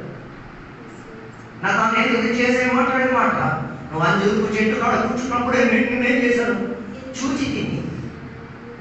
దానికి అర్థం అంజూరపు చెట్టు కదా అనుభవం మనకు ఉంది, దానికి ఎంత కూర్చోగలిగే అనుభవం ఉంది అన్న విషయం ఎవరికి అర్థమైంది? యేసయ్యకి అర్థమైంది. ఆయన గురించి యేసయ్య చెప్తున్న మాట, ఈయన సాక్షాత్ ఇశ్రాయేలుడు, ఈయనలో ఏం లేదు, ఏ కపటం లేదు. ఈరోజు నీ గురించి యేసయ్య ఏం మాట్లాడతాడు? ఏమి మాట్లాడడానికి లేకపోతే ఈరోజు పశ్చాత్తాపడి దేవుడి దగ్గర ఒప్పుకొని చెప్పు, దేవా నా దగ్గర నుంచి నీకు మాట్లాడి తీరడానికి ఏమీ లేదు. ఈ ఉపవాస కూడికో నేను ఒప్పుకుంటున్నాను, ఒక్క మాట నా గురించి మాట్లాడి తీరేందుకున్న విశ్వాసం నాకు కావాలి. అలాంటి రక్షించిన విశ్వాసం నాకు కావాలి, బలపరిచే విశ్వాసం నాకు కావాలి, ప్రోత్సహించే విశ్వాసం, గొప్ప విశ్వాసం నాకు కావాలి. దానికి నువ్వు సహాయం చేయమని ఒప్పుకుంటూ దేవుడి ఈ పగటి గల నేను సహాయపరచుకెళ్తాడు. సమర్పించుకున్న దేవుని సేవ ప్రార్థన చేసుకుందాం. పరిశుద్ధ మహోన్నత దేవానికి మనం తిరిగి వస్తున్నాం. దేవ ఈ పగటి గల నీ సన్నిధిలో ఉపవాసంతో ప్రార్థనతో దేవుని యొక్క వాక్యోపదేశం నుంచి విశ్వాసం గురించి వినగలిగాం. గొప్ప విశ్వాసం, శ్రేష్టత చెందిన విశ్వాసం, మహావిశ్వాసం, దేవ బలపరిచే విశ్వాసం, రక్షించే విశ్వాసం. దేవ నా గురించి మాట్లాడగలిగింది ఏమీ నాలో లేదు దేవా, ఏ పునాదిశ్రీమ నాలో లేదు దేవా. ఈరోజు ఈ వాక్యం వినేటప్పుడు నేను విశ్వాసించి తీరేది, నా గురించి ఒక్క మాట చెప్పగలిగి తీరేదిగా. నా మంచి దాసుడా, నా మొదటి దాసుడా, నా ఇష్టపాత్రుడా, నా చిత్తం నెరవేర్చేవాడా, నా కొరకు జాగరించుకున్నవాడా, నా ఆశలను నెరవేర్చేవాడా, అబ్రహాము కుమారుడా, ఇలా నా రీతి కలిగేటట్టు అనేకులతో పిలిచావు, నన్ను కూడా పిలువలేరా? అది విని తీరడానికి ఈ విశ్వాస భక్తిలోనే నన్ను సహాయం చేయము దేవా. అవినికి కూడా ఆసక్తి చెంది జీవించి తిరుగుతున్నాను. అలా ఇష్టపుత్రుడిగా దేవ కృప చేత నిలకడతో కలిగి ఉండి తీరడానికి కృపవాసన దయచేయండి. దీవెనలతో నింపినందుకు దేవానికి స్తోత్రం, సహాయపరిచినందుకు దేవానికి స్తోత్రం. యేసు నామములో అడిగి వేడుకున్న పరమ తండ్రి, ఆమేన్. తండ్రి యొక్క కుమారుడు పరిశుద్ధాత్మక సహవాసం ఇప్పుడు వెళ్ళినప్పుడు ఇక్కడ కూర్చున్న సద్భక్తులతో దేవాన్ని రెండు రాగములు తోడైదురుగాక. ఆమేన్. దేవుడు ఆనందించుగాక. సాయంత్రం 5:40 సంఘ బిడ్డలందరూ కూడా రావాలి. దేవుడు